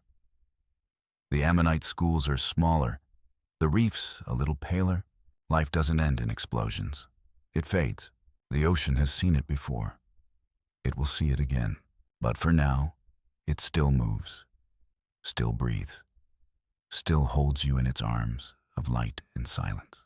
And you, drifting among ghosts of water and bone, realize you are watching not just the history of the ocean, but the heartbeat of the planet itself. You stay there, hovering between worlds, as day fades to twilight. The last light slips through the waves, painting them in copper and rose. A mosasaur passes below, its silhouette huge and slow. It doesn't hunt now. It simply glides, ancient and eternal, ruler of a world that doesn't yet know its ending. The sea sighs, and you drift with it, eyes closing as the deep hum of life rocks you into stillness. For now, the ocean is whole. For now, everything lives. And somewhere, far below, evolution stirs again, quietly rehearsing the next act. The light fades again, and the surface dissolves above you like a dream that's already half forgotten. The water grows colder as you drift, its weight pressing gently around you. A velvet quiet that feels almost eternal. It's a different sea now. New continents, new coastlines, new rulers. But beneath the changes, the rhythm remains the same. The pulse of the ocean, the steady inhalation and exhalation of life. You float near the surface at dawn, where fog clings to the waves like breath on glass. The first sunlight breaks through in silver threads, warming the ripples. For a moment, the world looks peaceful again, until something small and feathered slices through the haze. It's a bird, but not one you'd recognize. Its wings are narrow and strong, its body sleek, its feet webbed like a diver's. It hits the water with a quick, clean motion and disappears. Seconds later, it bursts back out, a fish wriggling in its beak. You just witnessed Hesperornis, the diving bird of the Cretaceous seas, one of the strangest echoes of the age of dinosaurs. You follow it down on its next dive. Through columns of light that look almost solid, it kicks with webbed feet, body twisting in effortless spirals. It doesn't fly anymore, not in the air. Evolution traded its wings for speed underwater. Each stroke of its powerful legs sends it gliding through the blue like a torpedo. Its feathers lie flat against its body, not for warmth, but for streamlining. The long, toothed beak snaps at its prey with perfect precision. That's right, toothed. Unlike modern birds, Hesperornis still carries the serrated legacy of its dinosaur ancestors. Its jaw is narrow, flexible, capable of gripping slippery fish in one smooth motion. It's a living contradiction. Part bird, part reptile, part promise of what's to come. Scientists once argued whether it could walk at all. Fossilized skeletons show legs placed so far back on its body that on land it might have been hopelessly clumsy. Some paleontologists picture it dragging itself awkwardly across beaches, like a seal. Others believe it never left the water at all, an oceanic creature that only returned to shore to rest. You imagine it here, in motion, in its true element. Not awkward, not incomplete, just perfect in its purpose. And it's not alone. Other diving birds hunt nearby. Ichthyornis, smaller, sharper, wings adapted for both flight and water. It looks more like a gull than a dinosaur. Yet its skull, with its ring of small reptilian teeth, still belongs to another world. They wheel and dive, crying out to each other in harsh, gull-like calls. Above them, pterosaurs skim the surface, vast, leathery wings catching the morning air. They snap up flying fish that leap from the waves to escape unseen hunters below. And below, always below, the ocean's real giants move. You catch glimpses of them in the distance. Mosasaurs, still gliding through the deep, their tails sweeping in slow, hypnotic arcs. The birds and reptiles share this world uneasily, sky and sea overlapping in a fragile balance. The sound of it, the rush of wings, the slap of water, the faint hum beneath, creates a kind of prehistoric symphony. The coastlines are different now. You drift closer to one. Long cliffs of chalk rising from a turquoise sea. These are the remains of ancient reefs, built over millions of years by microscopic organisms that lived, died, and left behind their shells. When you run your hand along the rock, you're touching the dust of a billion lives. At the cliff's base, waves break gently over broad beaches of white sand. Sea turtles haul themselves up to lay eggs in the sun. Their shells glint like bronze shields. Above them, the air hums with dragonflies the size of crows, their wings flashing with iridescent fire. It's a scene of peace, of warmth, of abundance. But even here, death waits just offshore. A young turtle slips into the surf, its flippers paddling furiously. It doesn't make it far. A shadow moves beneath it, and then the water erupts. The turtle vanishes in a storm of foam and spray. A massive tail slaps the surface, sending waves in every direction. You catch a flash of pale skin, a row of teeth, the wide, unblinking eye of a mosasaur. The sea still belongs to them, and the birds, for all their grace, know better than to linger. That night, you drift beneath the moon. The air is cool, the sea darker than ink. Above you, the stars shimmer, unchanged, eternal. The constellations haven't yet been named, but they're already there. Orion, Cassiopeia, the Pleiades, watching, waiting. On the water's surface, the Hesperornis float silently, their silhouettes black against the starlight. They rest in small groups, drifting with the tide, their heads tucked under their wings. You watch one wake suddenly, tilting its head. It senses something, a ripple, a movement. It dives just as the surface breaks open behind it. A smaller mosasaur lunges upward, jaws snapping at empty water.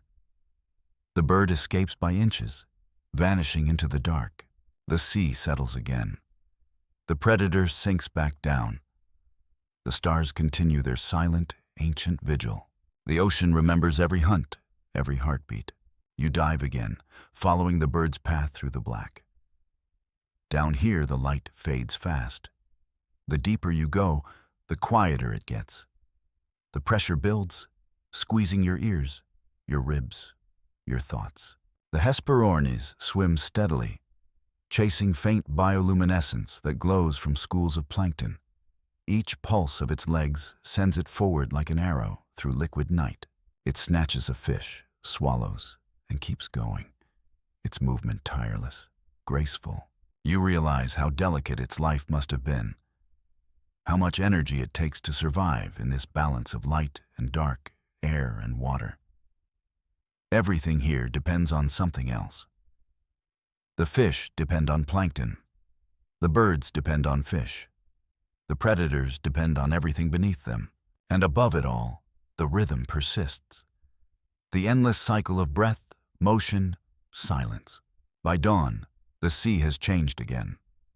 Storms roll in from the horizon, thunder growling across the sky. The Hesperornis gather near the cliffs, riding the waves. They look small, fragile against the expanse of the storm. Rain hits the surface in thick, silver sheets. The wind howls. The air smells of ozone and salt. Through the chaos, you see something extraordinary. A flock of ichthyosaurs launching into the wind. Their wings catch the gusts, bodies tilting, balancing, diving. They're learning to use the air, not as a barrier, but as a partner. The line between sky and sea blurs completely. You watch them circle once, twice, then vanish into the clouds, leaving only the rain. The storm breaks, the light returns, and you're left floating in calm water, surrounded by foam and drifting feathers. It's strange how evolution folds on itself. The ichthyosaurs and plesiosaurs were reptiles that became like fish. The Mosasaurs were lizards that learned to swim like whales. The birds began as land-dwelling dinosaurs and found their freedom in both air and water. The ocean doesn't care what you start as. It only asks that you adapt. And the creatures that do, the divers, the gliders, the swimmers, become the threads that tie prehistory to the present. Because even now, when you watch a cormorant diving into waves, or a penguin slicing through Antarctic water, or a dolphin rising through spray, you're seeing pieces of this same ancient story. The sea remembers them all. It always will. As twilight falls again, you float alone in the glassy calm. The air smells of salt and memory. The last light fades into lavender. Somewhere beneath you, the world turns, slow and endless. You close your eyes and listen. You can hear it if you're quiet. The faint echo of wings in the distance, the splash of something diving, the hush of a predator breathing below. The sea is still telling its story, and you are still drifting inside it. The sea, that endless mirror of sky and time, has no true beginning or end. It only changes its masks. You drift through one now, a new epoch sliding over the old like fresh paint over weathered canvas. The air above smells different, sweeter somehow, touched with pollen from the forests rising along newborn shores. The sun is brighter, the light more golden. The oceans are calmer now, warmer, vast cradles for an explosion of color. The world is rebuilding again. Where chaos once ruled, order starts to take root. Coral reefs return, stronger and more complex than before. Whole kingdoms of symbiotic life bloom between limestone towers. Polyps, algae, mollusks, sponges, all knitting themselves into a living architecture. You drift through one of these early coral metropolises, and it feels like passing through a dream of geometry. Every inch moves. Tiny shrimp-clean anemones, crabs polish coral branches, little fish hover, each one carved like a jewel. This is the ancient coral kingdom, the ocean's first true civilization. You brush past a coral pillar the height of a tree, its surface pulsing with light. The colors are impossible, shades that don't quite exist anymore. Blue so deep it hums, red that looks warm to the touch, gold with a green pulse beneath it, as though it's alive. And it is. The coral is a city built by thousands of individuals, each no larger than a grain of rice. They live, feed, and die, leaving behind calcium homes for the next generation to build upon. Layer after layer, year after year, they create structures that will one day become mountains. You think about that. How the mightiest cliffs and reefs are born not from destruction, but patience, microscopic persistence. A soft current sweeps through, and the whole reef shimmers, waving like a field of flowers under wind. Not far away, something darker drifts. A shadow, long, slow, deliberate. It's a plesiosaur again, or one of its late cousins, circling the reef's outer wall. It doesn't enter. Too large, too heavy, too visible. The reef is the domain of smaller hunters. Within the labyrinth, the real power belongs to the agile ones. Small, sharp-finned fish with lightning reflexes. Squid-like belemnites that dart in and out of coral caverns. The small marine reptiles that have adapted to tight spaces. A young predator, perhaps a cricosaurus, a descendant of those sea crocodiles, threads through the coral branches. Its movements are sleek, elegant, calculated. It pauses beside a gap, watching. A shoal of fish passes through the light above. It bursts upward, jaws wide, scattering scales like glitter. And just as quickly, it vanishes again into shadow. The reef digests the chaos, absorbs the energy, returns to stillness. A little deeper, you find something stranger. A garden of sponges, taller than a person, their pores inhaling and exhaling invisible tides. Among them float jellyfish, simple, silent, translucent beings that have survived every extinction the world has thrown at them. Their tentacles trail behind like ribbons of silk. They pulse softly, glowing faintly blue in the filtered light. One drifts close to you. Its bell expands and contracts in rhythm, its movement hypnotic. You can see the light passing through its tissues, the delicate web of veins within, and you realize you're watching a living creature that has barely changed in over 500 million years. The same pulse that beats here beat long before bones, before shells, before anything that crawled or walked. The jellyfish is not an artifact of survival.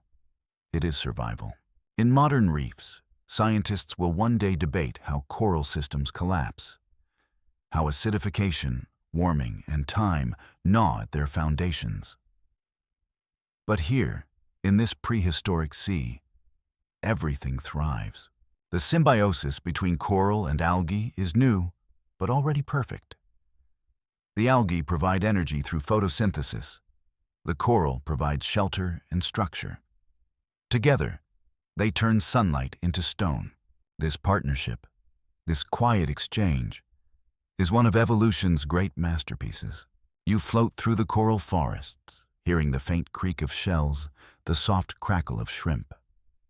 The sound of life, constant and calm. Every few moments, something flashes. An ammonite spinning by, its shell glinting like a bronze coin. A small ichthyosaur darting in to snatch a meal. A ray-like fish gliding across the sandy floor, stirring up clouds of color. Even here in beauty there's hunger. The ocean never forgets what it takes to live. You follow a current toward a deeper trench where the coral thins and the light fades to sapphire. Here, cold seeps upward from the planet's bones. You can feel it against your skin, ancient and metallic. At the bottom lies a different kind of reef, made not of coral, but of sponges, bryozoans, and algae, the ancestors of cold water reefs that will still exist long after the tropics vanish. You realize the ocean is not a single story. It's a library. Each depth, each temperature, each current holds a different page, and all those pages are alive. Something flickers in the dark, a faint golden shimmer, like a candle seen through smoke. You move closer. It's a swarm of tiny crustaceans, maybe early krill or copepods, feeding on plankton. Their movements are frantic, chaotic, like glitter caught in a breeze. Then a shape moves through them, slow but unstoppable. A filter feeder again, larger this time. Perhaps a descendant of Leadsichthys. Its gaping mouth sweeps through the swarm, consuming millions of tiny lives in one motion. There's no violence, no blood, no sound. Just the quiet inevitability of one life becoming another. That's how the ocean works. The beauty of it, the tragedy of it, it's all one thing. You rise again through layers of blue that deepen and fade with each stroke. The sunlight returns, scattering across waves that ripple like molten glass. Here, near the surface, the reef glows brighter than ever. It's sunset now, and the coral begins its nightly transformation. Polyps, tiny flower-like creatures, extend their translucent arms, catching food carried by the tide. Plankton drifts in like snow. The reef's colors shift in the dimming light, hues changing as though the sea itself is dreaming. You hover just above it, watching. The water hums. The coral moves in slow motion, 1,000 invisible breaths drawing in unison. And for a moment, you feel what the Earth must feel when it dreams of balance. Later, in the fossil record, scientists will find coral layers that tell stories of temperature, of light, of chemistry. They'll find that each thin band of growth holds clues to ancient climates, the rhythms of rainfall, the secrets of the tides. But none of that matters here. Not now. Here, all that matters is the shimmer of light through water, the pulse of life through stone, the music of an ecosystem in perfect equilibrium. It's so peaceful that you forget time is still moving, that somewhere far above, the sky is changing.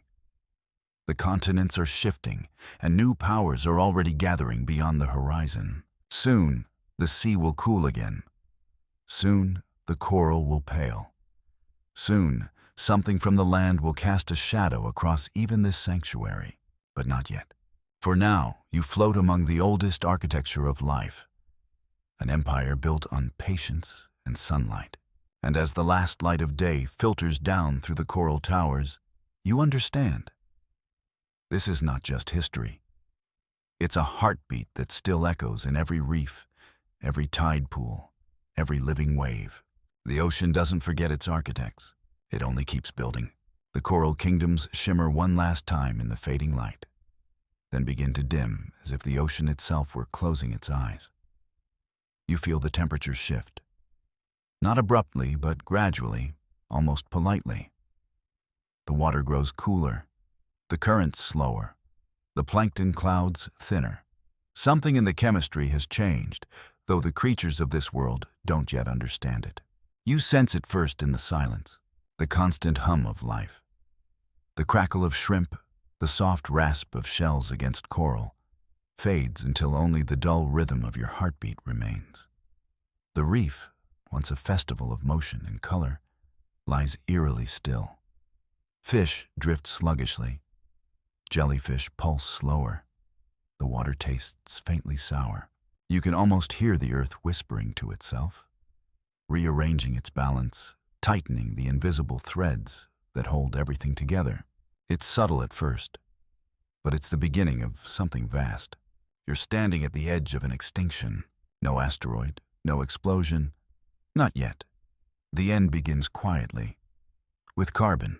Volcanoes erupt more often now, releasing thick, choking gases that cloud the sky. The oceans, once nurseries of oxygen and sunlight, begin absorbing those gases. The chemistry twists. The water becomes more acidic, dissolving the very shells that built its empire. Plankton, those tiny architects of life, start to vanish. Without them, the food chains fray. The small fish disappear next. Then the larger ones. Predators still hunt, but their prey grows scarce. Mosasaurs roam wider, hungrier, their eyes hollow with famine. The sea, once vibrant with color, takes on a gray-green pallor. It feels colder, heavier, older.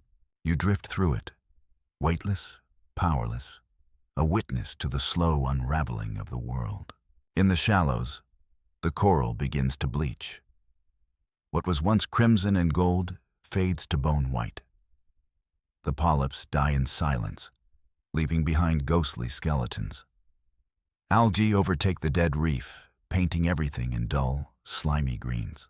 The water smells different now, metallic, bitter, tired. You move deeper, searching for life, and find it scattered, thin.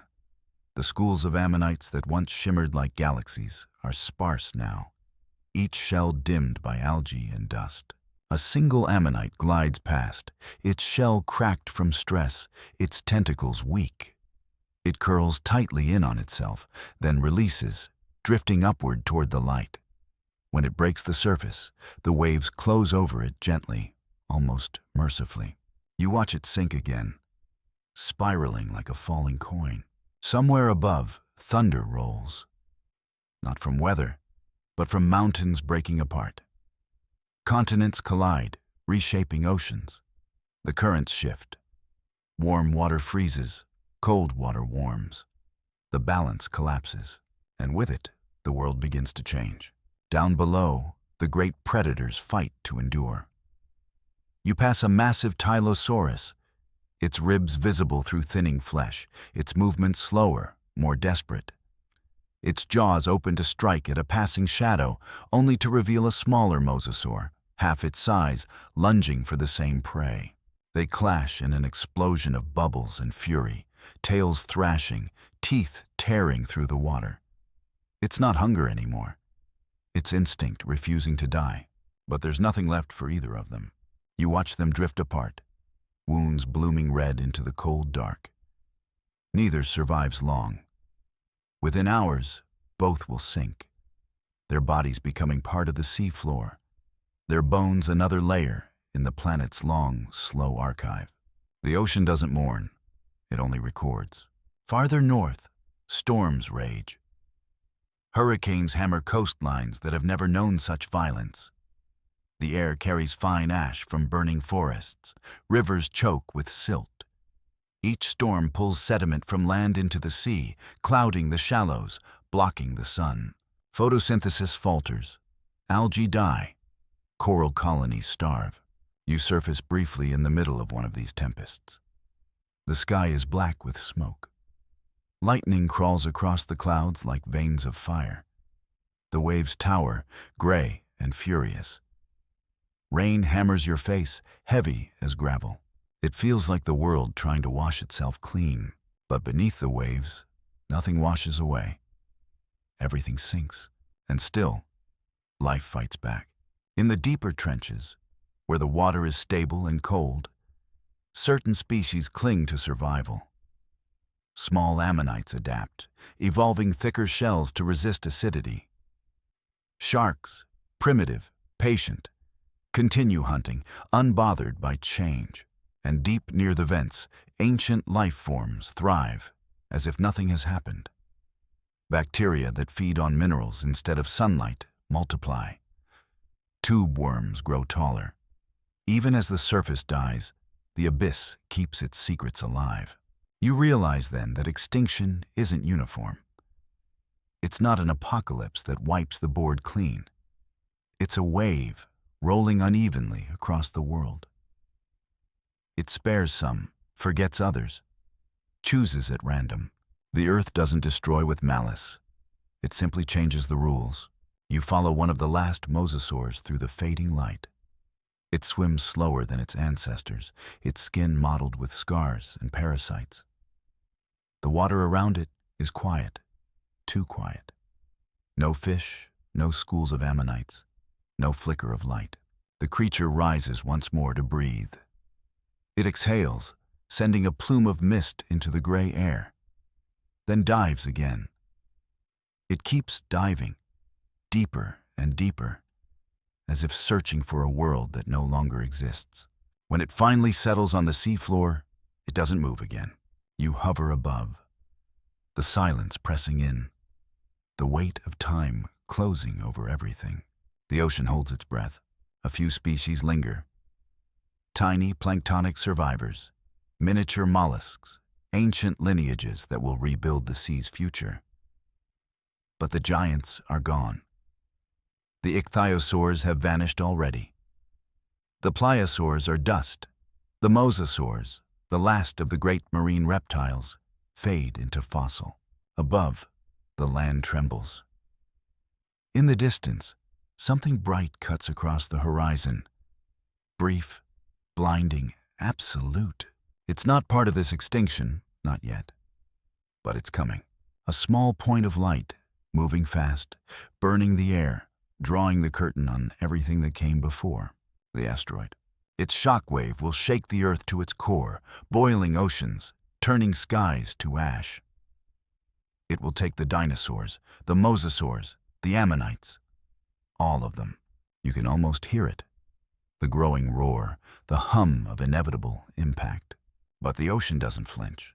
It's seen worlds end before. It will see them end again. You drift above the darkened sea, waiting for the light that will never return. For a moment, everything is still. So still you can imagine the world holding its breath in anticipation.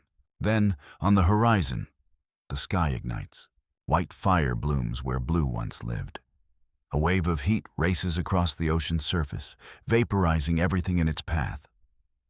The water below churns and boils. You can't hear it. You only feel it. An endless vibration through bone and blood. And then, nothing. Silence. Darkness. The age of the marine reptiles is over. But not the sea. Never the sea. It turns black, cools, begins again. New life stirs in the ashes. Small, soft, determined. The same cycle, the same heartbeat, always returning, always remembering. You rise through the quiet again, through eons compressed into seconds. The surface brightens, the air clears. You're back in a living ocean, not the same one, but its descendant. The reef hums faintly. Tiny fish dart through the waves. A whale breaches in the distance, sending spray into the sun. The old rulers are gone, but their echoes remain in every fin, every flipper, every breath drawn at the surface. Extinction is only another kind of transformation, and the sea, eternal as thought, endures. The silence after catastrophe is never empty. It's heavy, like the air after thunder, charged with what's gone and what will come next. The seas that once boiled beneath a falling star are still again, but they are not the same. The surface, once glittering with life, now carries the scent of soot and iron. Ash drifts across the waves like dark snow, settling slowly into the deep. You move through it, through an ocean that feels hollowed out, its music replaced by echoes. The coral reefs, those cities of color and motion, are gone.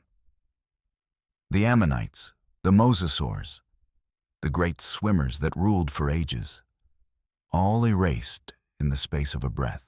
Yet even here in this gray stillness, something stirs. You see it first in the smallest things. The plankton. A few resilient species drift through the water, glowing faintly in the dim light. Against all odds, they survived. Their shells thinner, their chemistry altered, but they're here. They divide, multiply, bloom. Within months, the surface blooms green again. Within years, blue returns. Life, it seems, doesn't know how to stop. You drift downward, following the ashes as they fall. Each particle carries a story. Crushed coral, burned forests, the bones of vanished giants. Together, they form a thick, dark layer along the seafloor. Millions of years from now, paleontologists will call it the Cretaceous-Paleogene boundary, a thin line of iridium-rich clay found across the world, a fingerprint of disaster. But for now, it's simply dust. The weight of it muffles the seafloor. Crabs crawl sluggishly across it. Worms burrow into it.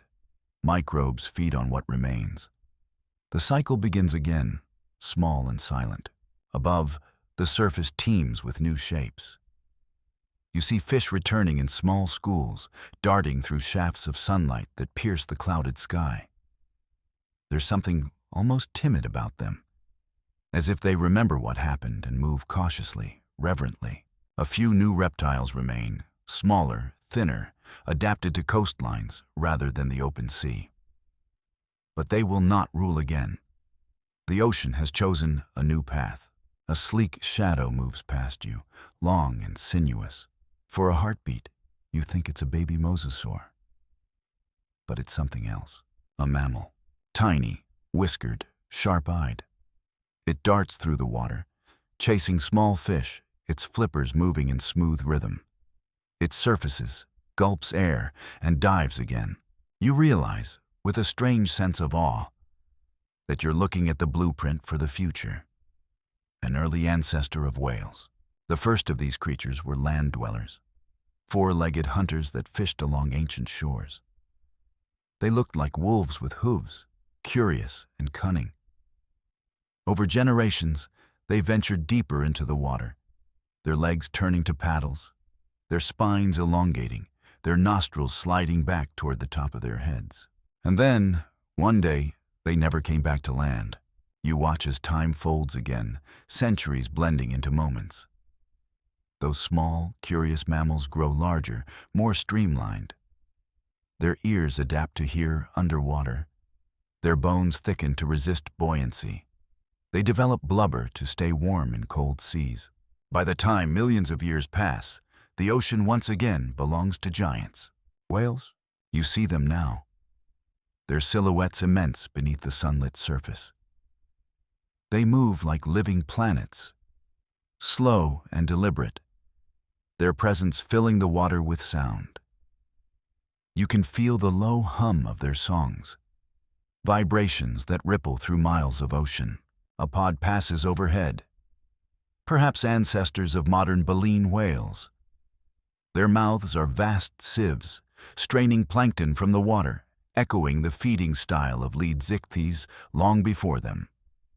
Evolution never forgets a good idea, and somewhere nearby, a different kind of whale moves. The hunters. Smaller, sharper, faster. Early-toothed whales, ancestors of orcas and dolphins. Their echolocation clicks bouncing through the deep like sonar. They are the new Mosasaurs, the new plesiosaurs, the inheritors of every strategy the ocean ever invented. But they are gentler too. Social, intelligent, capable of curiosity that borders on wonder. You watch one surface near you, its sleek head breaking through foam, exhaling a plume of mist that catches the sun. It rolls, looks toward you with one calm, dark eye. And for a heartbeat, you could swear it knows you're there. Then it dives again, its fluke slicing the light in two. On the sea floor, new coral grows over the bones of the old. The reef returns. Different species, different colors, but the same patient rhythm. Fish swarm through its corridors, rebuilding their fragile kingdom one breath at a time. Everywhere you look, the world is reassembling itself. There are mistakes, of course. Some lineages never make it far. Some vanish almost as soon as they appear. But that's how the ocean writes its story, draft after draft, always revising, never erasing completely. The ammonites are gone, but their spirals remain in the DNA of snails and nautiluses. The mosasaurs are gone, but their shape resurfaces in whales and dolphins. The coral kingdoms fall and rise again, as they always have. You realize, watching all this, that extinction is not the end of the story. It's a pause, a silence between notes. And the ocean, being eternal, never stops the song. You swim through a world that's slowly warming again. The continents drift closer to where you know them today. The Atlantic widens, the Pacific deepens, and currents begin to flow in familiar patterns. Green swirls of plankton bloom beneath you, vast enough to be seen from the edge of space. Small silver fish dart through them, followed by larger predators. Above, seabirds, true modern seabirds, wheel and dive, their cries sharp and joyous. It's all recognizable now. You could be standing on any modern shore and see these same shapes, this same shimmer of light on water. The past has become the present. Still, the ocean keeps a few secrets buried. You find one in a deep, narrow trench, a fossil bed untouched for millions of years. You brush away the silt, and beneath your hand, smooth stone gives way to form. The long curve of a jaw, teeth like daggers, a hint of scales turned to mineral, a mosasaur, perfectly preserved. You trace its outline with your fingers. The rock is cool, silent, but in your mind's eye, it moves again. You see it rise, tail flicking, eyes gleaming in the gloom. You hear the rush of its breath, the flash of its hunt, the vast, indifferent grace of its reign. For a moment, it feels alive again. And then you realize it is, not in flesh, not in motion, but in memory. In the whales that echo its movements, in the sharks that mimic its hunt, in the reef fish that swim through the same waters it once ruled. The ocean doesn't forget its children, it only changes their shapes. You drift upward, back toward the light, past schools of fish and reefs reborn. The water grows warmer, brighter, softer. Above you, a whale breaches, the sound echoing through miles of sea. The sunlight dances through the spray. You hear birds calling, the wind moving across the surface. The world feels new again. And yet, beneath all the noise, you can still sense it. The faint, ancient hum that never died. The sound of scales turning to bones, bones turning to fossils, fossils turning to stories.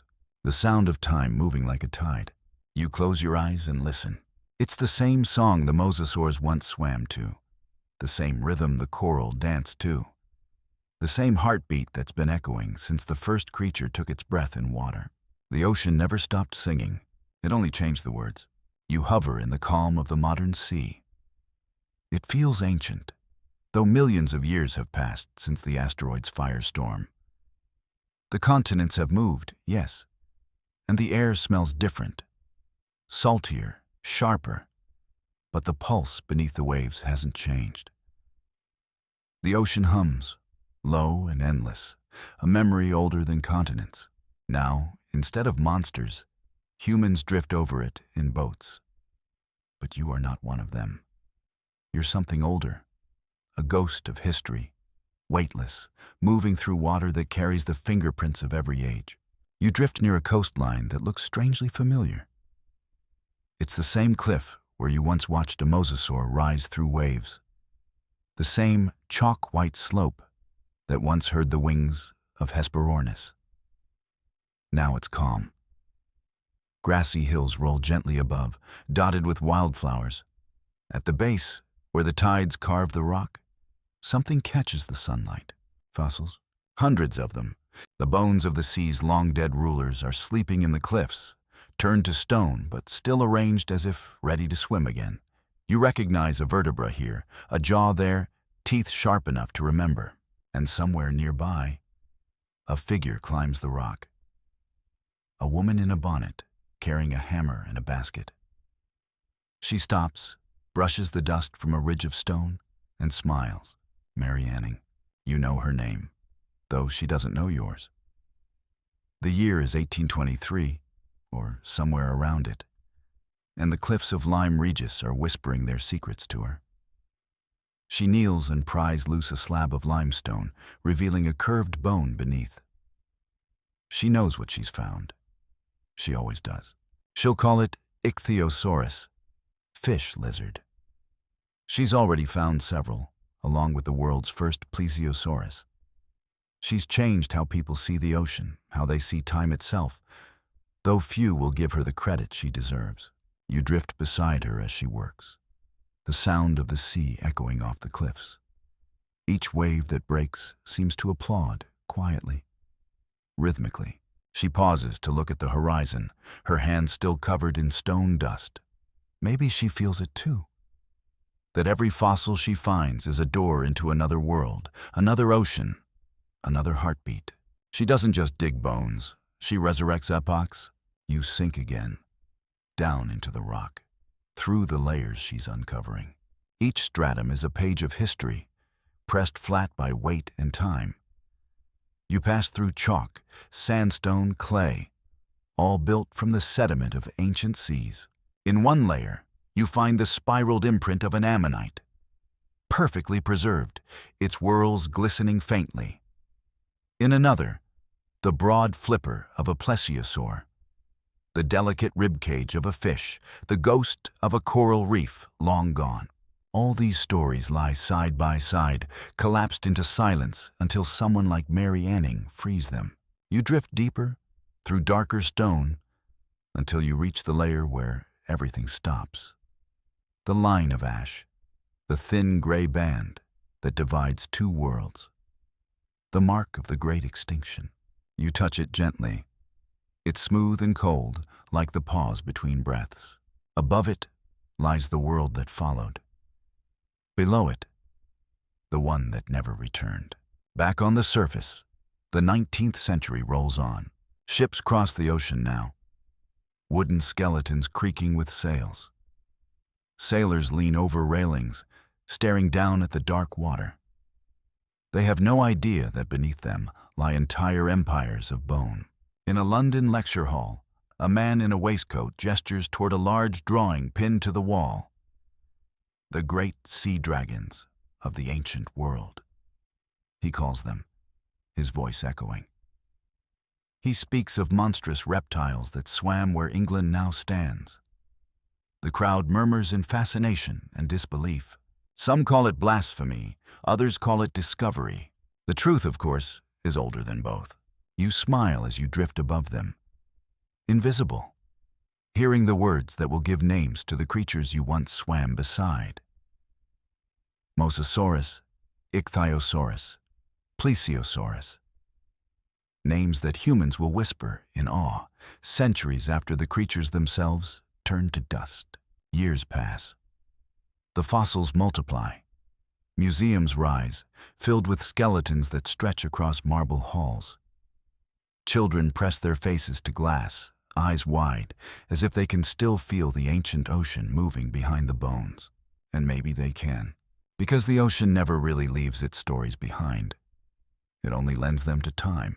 A century later, new scientists will study those fossils again, not as curiosities, but as data. They'll analyze isotopes in the bones, trace the chemistry of ancient seawater, reconstruct temperatures, diets, migrations. They'll discover that ichthyosaurs gave birth to live young in the open ocean, that plesiosaurs used their four flippers in perfect harmony, like underwater birds, that mosasaurs had forked tongues and tails shaped like shark fins. Each discovery will feel like a whisper from the deep. Each revelation a pulse of life from the past. And through it all, the ocean remains, watching quietly. You follow a current into modern waters now. The reefs are alive again, full of noise and color. Fish dart between corals, eels coil through rocks, and rays sweep across the sand like shadows of clouds. A diver swims below. A modern explorer, camera in hand. The bubbles rise in silver trails. He points his light toward a ridge of rock, and there it is. The outline of a fossil half buried in limestone. Another mosasaur, another memory. He brushes away sand, taking photographs. You hover behind him, unseen, and the light from his torch illuminates the fossil's teeth, each one glinting faintly. Even after 65 million years, they still look sharp. He ascends, bubbles breaking the surface. His voice crackles through the radio. You wouldn't believe what I just found. You smile because you do believe. You've seen it all. The ocean remembers, even when no one else does. Later, you drift above a museum exhibit. A child stands before a towering mosasaur skeleton, mouth open, eyes wide. His parents read the plaque aloud. Mosasaurus hoffmanni, dominant marine predator of the late Cretaceous, extinct for over 65 million years. The boy doesn't move. He just stares up at the skull, at the teeth, at the ribs arched like the rafters of a cathedral. Did it really live here? He asks quietly. Yes, his mother says, smiling. Right here. This used to be the bottom of the ocean. The boy nods slowly, eyes wide. For a moment, you can almost see it reflected in his imagination. The coral reefs, the hunting mosasaurs, the swirling ammonites. The light in his eyes is the same light that glowed through the water back then. Curiosity, wonder, the real inheritance of the sea. You leave the museum behind and drift back into open water into night. The surface glows faintly with moonlight. The waves rise and fall, whispering to one another. Somewhere, far below, a whale sings. A sound so deep you can feel it more than hear it. The song travels for miles, echoing through the water, crossing trenches and currents. Other whales answer, their voices weaving into harmony. The ocean is still full of giants, just different ones. You follow them as they dive, their bodies fading into the blue-black dark. The light disappears, but the sound remains, a chorus of life that links the living to the lost. Each note feels familiar. Each echo feels like memory. And in those songs, you realize the mosasaurs still move. The ichthyosaurs still race through the waves. The ammonites still spiral through infinite blue. Their bones are stone, yes, but their rhythm, their motion, their hunger, their grace, all of it survives, reinterpreted by every creature that calls the sea home. Extinction doesn't silence the ocean. It just changes its melody. You rise toward the surface again, breaking through the silver veil of moonlight. The air is cool, the sky vast, the stars reflected in every ripple. You float there, suspended between two infinities, sky above, sea below. And you can't tell which is deeper. The stars look like plankton. The plankton look like stars. For a moment, the whole universe feels like water. Fluid, infinite, alive. You breathe, though you have no lungs anymore. You listen, though the sound is everywhere. The ocean murmurs beneath you, patient, eternal. It doesn't end, it just turns the page. And you, tiny and weightless, drift on. Between epochs, between memories, between tides. Listening, always listening. Dawn crawls across the horizon again, as it has for billions of mornings. You hover just beneath the skin of the sea and watch the light pour downward in slow ribbons. Every ripple catches a fragment of sky, pink, gold, lavender, so that the surface looks less like water and more like glass painted by breathing. The modern ocean hums with new life, yet carries the weight of all that came before. It's an archive written in color and current. You can almost read it. The blues that remember the plesiosaurs, the greens that whisper of the coral ages, the black depths that still hold the heat of the asteroid's fire. The world feels calm again, but you know calm never lasts. Change is the law of the sea. Always it destroys, always it heals. You drift downward into that calm, listening. Beneath you, the songs of whales fold through the water in vast, slow-moving chords. Clicks, moans, and bell-like calls weave together into something so low, it becomes a vibration in your ribs rather than a sound. It is, you realize, the same kind of sound the earth made long before life. Tectonic plates shifting, tides crashing, the hum of gravity itself. The sea's voice hasn't changed, only the instruments. A humpback rises below you, spiraling toward the light. Its skin is scarred by barnacles, its flukes streaked with white. It moves with the weight of ancient inheritance, each curve of muscle remembering the sleek rhythm of ichthyosaurs, each arc of its tail echoing the motion of Mosasaurs long gone. The whale opens its mouth and exhales a column of bubbles that rise like pearls. The air smells of salt and iron, and something older, something almost metallic. An aroma of life distilled through ages of salt. You follow as it surfaces, breaking the water in a burst of sound. For a moment, the sunlight fractures across its wet skin, turning it to silver. The breath that erupts from its blowhole catches the morning light like a miniature rainbow. Then quietly, it sinks again. You drift beside it for a while. The movement is slow, hypnotic. Each heartbeat feels stretched into minutes.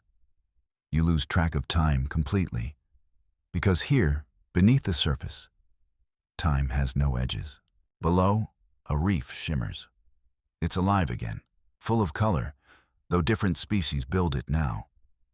Parrotfish nibble at coral, their bright scales flickering like confetti. Clownfish dart between anemones. A moray eel slides through crevices, its body twisting with sinuous precision. It's smaller than the reefs you remember from the age of the plesiosaurs, but it's no less miraculous. You linger by a coral head that glows faintly under the filtered light. Tiny shrimp clean its surface, and a crab hides beneath its overhang. You realize how much has stayed the same. The shapes, the instincts, the eternal exchange of energy between predator and prey. It's as if the ocean, no matter how many times it burns or freezes, rewrites the same poem with new words. In the distance, another pod of whales passes. A family of orcas this time. Sleek, black and white, perfect. Their intelligence is palpable. You can almost feel the conversation in their movements, the coordination in every twist and turn. They hunt together, weaving patterns that look choreographed, like dancers who've rehearsed for 1,000,000 years. A school of fish scatters in panic, but there's nowhere to go. The orcas close in, their clicks sharp and focused, their bodies flashing in the shifting light. It's violent, yes, but beautiful too. Precision without cruelty. And when it's over, they regroup, sharing the meal, rubbing against one another in quiet affection. You drift closer and catch the glint of an eye. The same calm, curious look you saw once in a mosasaur. Different form, same mind, same ocean. You move on. The water deepens. At 100 meters, the light turns blue. At 300, it fades to indigo. At 1,000, you find the twilight zone, an eternal dusk where sunlight dies, but life still glows. Creatures drift here that seem more dream than flesh. Transparent fish with lanterns inside their skulls. Jellyfish the size of houses, their bells pulsing with light. Shrimp that fire bioluminescent sparks like underwater fireflies. You reach out a hand, and the water around your fingers glows faintly green, reacting to your motion. It's called bioluminescence, but it feels like magic. Scientists will explain it with chemistry, luciferin and oxygen, enzymes and efficiency. But the truth is simpler. The ocean found a way to keep light alive, even in its darkest places. You watch as a deep-sea squid flares with sudden brightness, startling a predator behind it. The predator retreats, a shadow slipping into deeper shadow. Here, the old rule still holds. Light means life, and life means hunger. You dive deeper still. At 4,000 meters, the pressure is crushing, but you don't feel it. The darkness becomes absolute, the temperature barely above freezing. This is the abyssal plain, the largest, quietest place on Earth. The seafloor stretches for miles, smooth and endless. Yet even here, in this kingdom of darkness, life persists. Worms as long as your arm, blind fish that navigate with vibration, crustaceans that scavenge from whatever drifts down from above, and there, half buried in sediment, a shape, a fossil, not human, not modern, older than whales. You brush it gently, and the outline emerges. A skull, long and slender, teeth curved backward. Another mosasaur, resting in the dark. Its bones are stained with minerals now. Veins of iron and calcite glinting faintly under your light. Around it, tube worms sway from a nearby vent, their red plumes fluttering in chemical warmth. Life feeding on death. Death feeding on life. The endless exchange. You kneel in the silt beside it, and for a moment, it almost looks alive again. Above, in the modern world, ships trace routes across the sea. Satellites scan the water's surface. Sonar maps the depths. But none of them truly see. Not the way you do now. They record, you remember? And memory is the truer form of sight. The ocean you've wandered through, all 15 sections of it, all these eons, is not just history. It's the blueprint of existence. Every lungful of air you take began here, in the photosynthesis of plankton. Every bone in your body carries the architecture of creatures that swam before there were words for swimming. Even your heartbeat, steady, rhythmic, echoes the first pulse of the ocean's tide. You realize slowly that you were never an observer in this story. You've always been part of it. The sea didn't just birth the monsters and the miracles. It birthed you. You float upward again, through layers of blue, through time itself. The sound of whales fades. The sunlight grows stronger. The water warms. When you break the surface, the world is quiet. A calm morning stretches to the horizon. The air tastes new again. You look down and see your reflection on the water. For the first time, you notice that it flickers. Not human exactly, not animal, but something fluid, something ancient. Maybe that's what we all are in the end. Not land creatures pretending to be explorers of the deep, but fragments of the sea pretending to walk on land. You smile. The tide hums beneath you, constant, eternal. It carries the ghosts of ammonites, the songs of whales, the light of plankton, The silence of fossils. It carries everything. And when you listen closely, you can still hear the faintest echo from all those lost ages. The crack of a mosasaur's tail, the flutter of a diving bird, the whisper of coral in the current. The sea keeps them, always, because memory is salt water, and salt water never forgets. The world has changed again, though it feels less like a new chapter and more like the long breath at the end of a story. You float now through the modern sea, the one you've known all your life without really knowing at all. Cargo ships draw their straight lines across the horizon, metal shadows cutting through ancient blue. Whales move beneath them, silent and slow, still singing, their songs vibrating through the propeller hum like an old hymn beneath static. The water is familiar and strange. There are places of life so dense they look like living rainbows. Reefs off Australia, kelp forests off California, coral atolls in the Pacific so bright they seem lit from within. And there are places of silence, too. Empty stretches of sea where plastic drifts like jellyfish and microfibers shimmer like dust. The ocean has always changed, always devoured and remade itself. But this time, you can feel something different. The imbalance isn't geological or volcanic or cosmic. It's human. You drift through it, not as an accuser, but as a witness. Plastic bottles drift alongside nautiluses. Fishing lines tangle around coral heads. The water tastes of oil and heat. Yet even here, life persists. It endures. Small fish swim between the fragments. Algae bloom. Plankton turns sunlight into breath. The sea is patient. It has survived fire and ice and stone. It will outlive this too. But as you drift, you realize that this time, it doesn't have to survive alone. You look down, and through the blue haze, you can see the fossil layers of the world still whispering their history beneath your feet. Beneath the sand, a mosaic of bones stretches across every continent. Mosasaurs beneath Belgium, plesiosaurs beneath Australia, ichthyosaurs in Nevada, impossibly high in what was once the seafloor. Each one an echo of a life that swam, hunted, and vanished before the first human spark of thought. You imagine reaching down and brushing the dust away. You imagine the sound that would follow. Not words, not speech, but a low vibration like a heartbeat. The same rhythm you've heard from the beginning. The ocean's pulse, still there, still waiting, still alive in everything that breathes. You swim forward through the light. The surface is golden, the sun breaking across it in wide ribbons. A whale breaches in the distance, its body arching high, droplets scattering like diamonds before it falls back into foam. The sound reverberates through you. It's joy, and for a moment, you see it all layered together.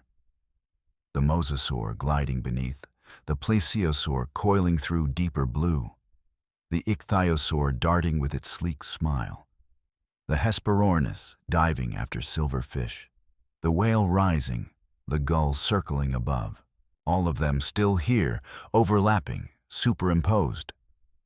Not gone, not really, just translated. The ocean doesn't erase its stories, it keeps them in motion. Far below, volcanic vents still breathe. They glow faintly red, as they did hundreds of millions of years ago, feeding on heat from Earth's heart. Around them, the same worm colonies flourish, unchanged by the rise and fall of empires or species. You drift among them, feeling the heat brush against your face. The smell of minerals fills the water, metallic and sharp. You realize that these vents, these quiet, sulfurous fountains, have never stopped working.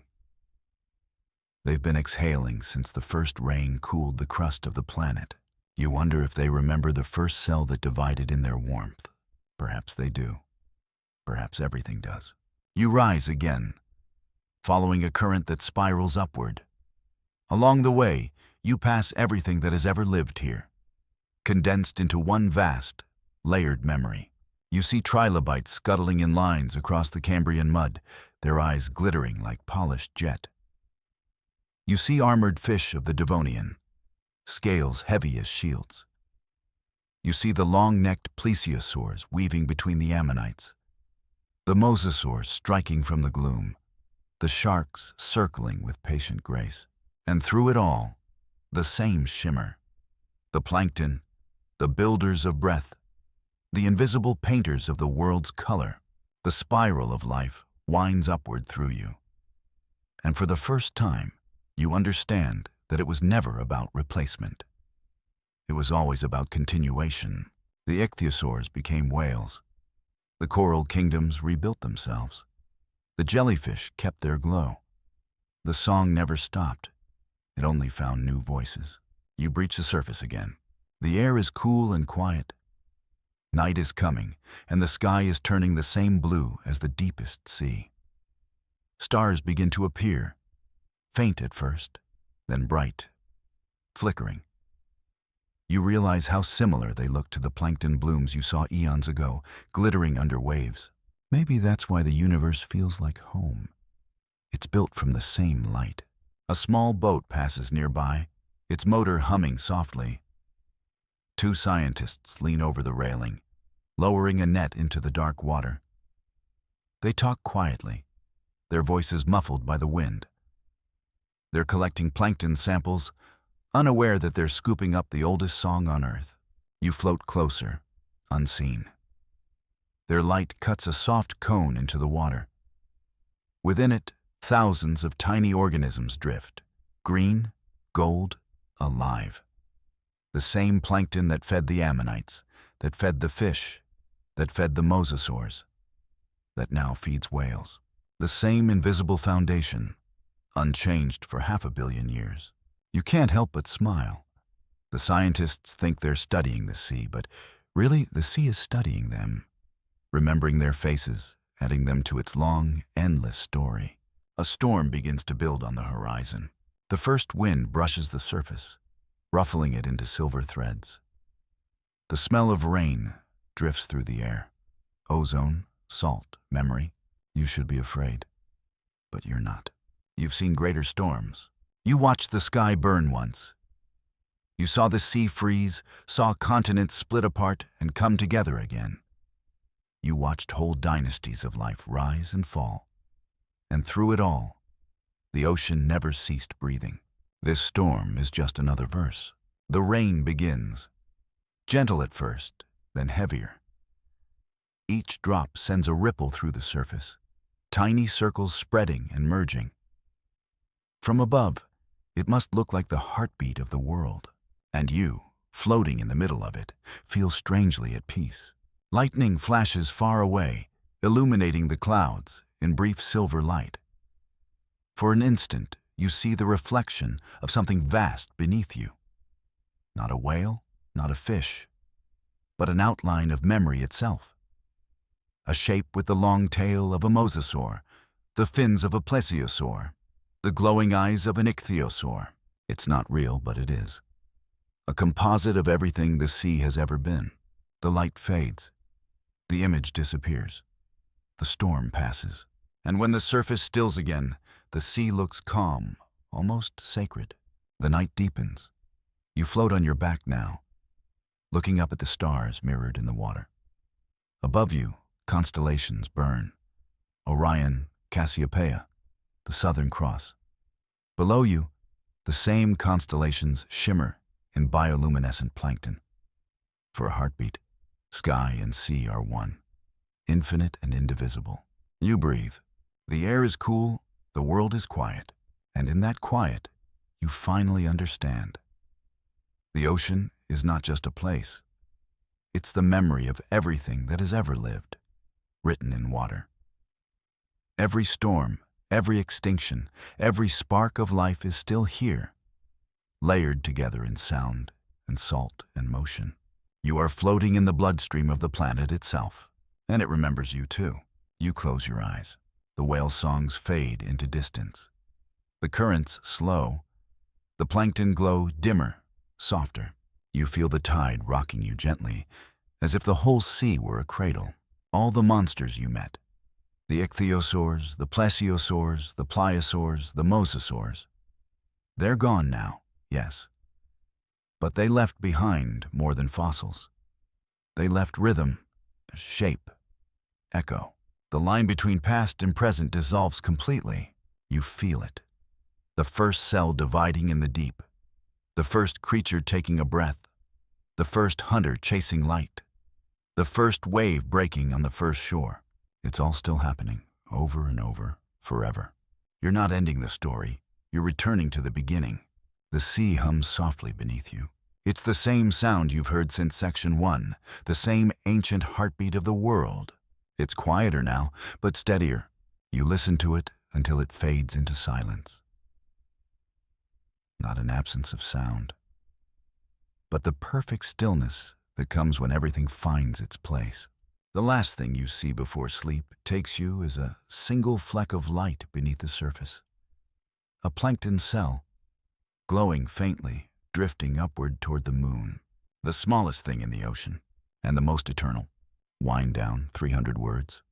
The tide slows, the air cools, and the line between your breath and the oceans becomes indistinguishable. The sound that once roared with thunder now whispers like a lullaby. You can still feel the sway of water against your ribs, that ancient rhythm older than memory, older than bone. All around you, the sea exhales. The stars stretch across the sky, mirrored on the surface until it's impossible to tell which world is above and which is below. You are floating between them, weightless, quiet, safe. The world beneath you is still moving. Slow currents sliding through trenches, whales gliding through the dark, coral pulsing in faint light. But you don't need to see it anymore. You've been everywhere. The Triassic shallows, the Cretaceous depths, the endless night after extinction. You've heard the stories. You've felt the heartbeat. Now, the ocean is holding you the way it's held everything that ever was. Its hum deepens, becomes almost human for a moment, like a sigh or the hush of a mother quieting a restless child. You let your thoughts drift. You let the sound fade. There's only the faint movement of water against your skin and the breath in your chest, matching the tide. Slowly, gently, the world dissolves into blue and silence. The ocean remembers. It always will. And you, small, weightless, eternal, drift with it, carried on the same current that has never once stopped moving. Good night.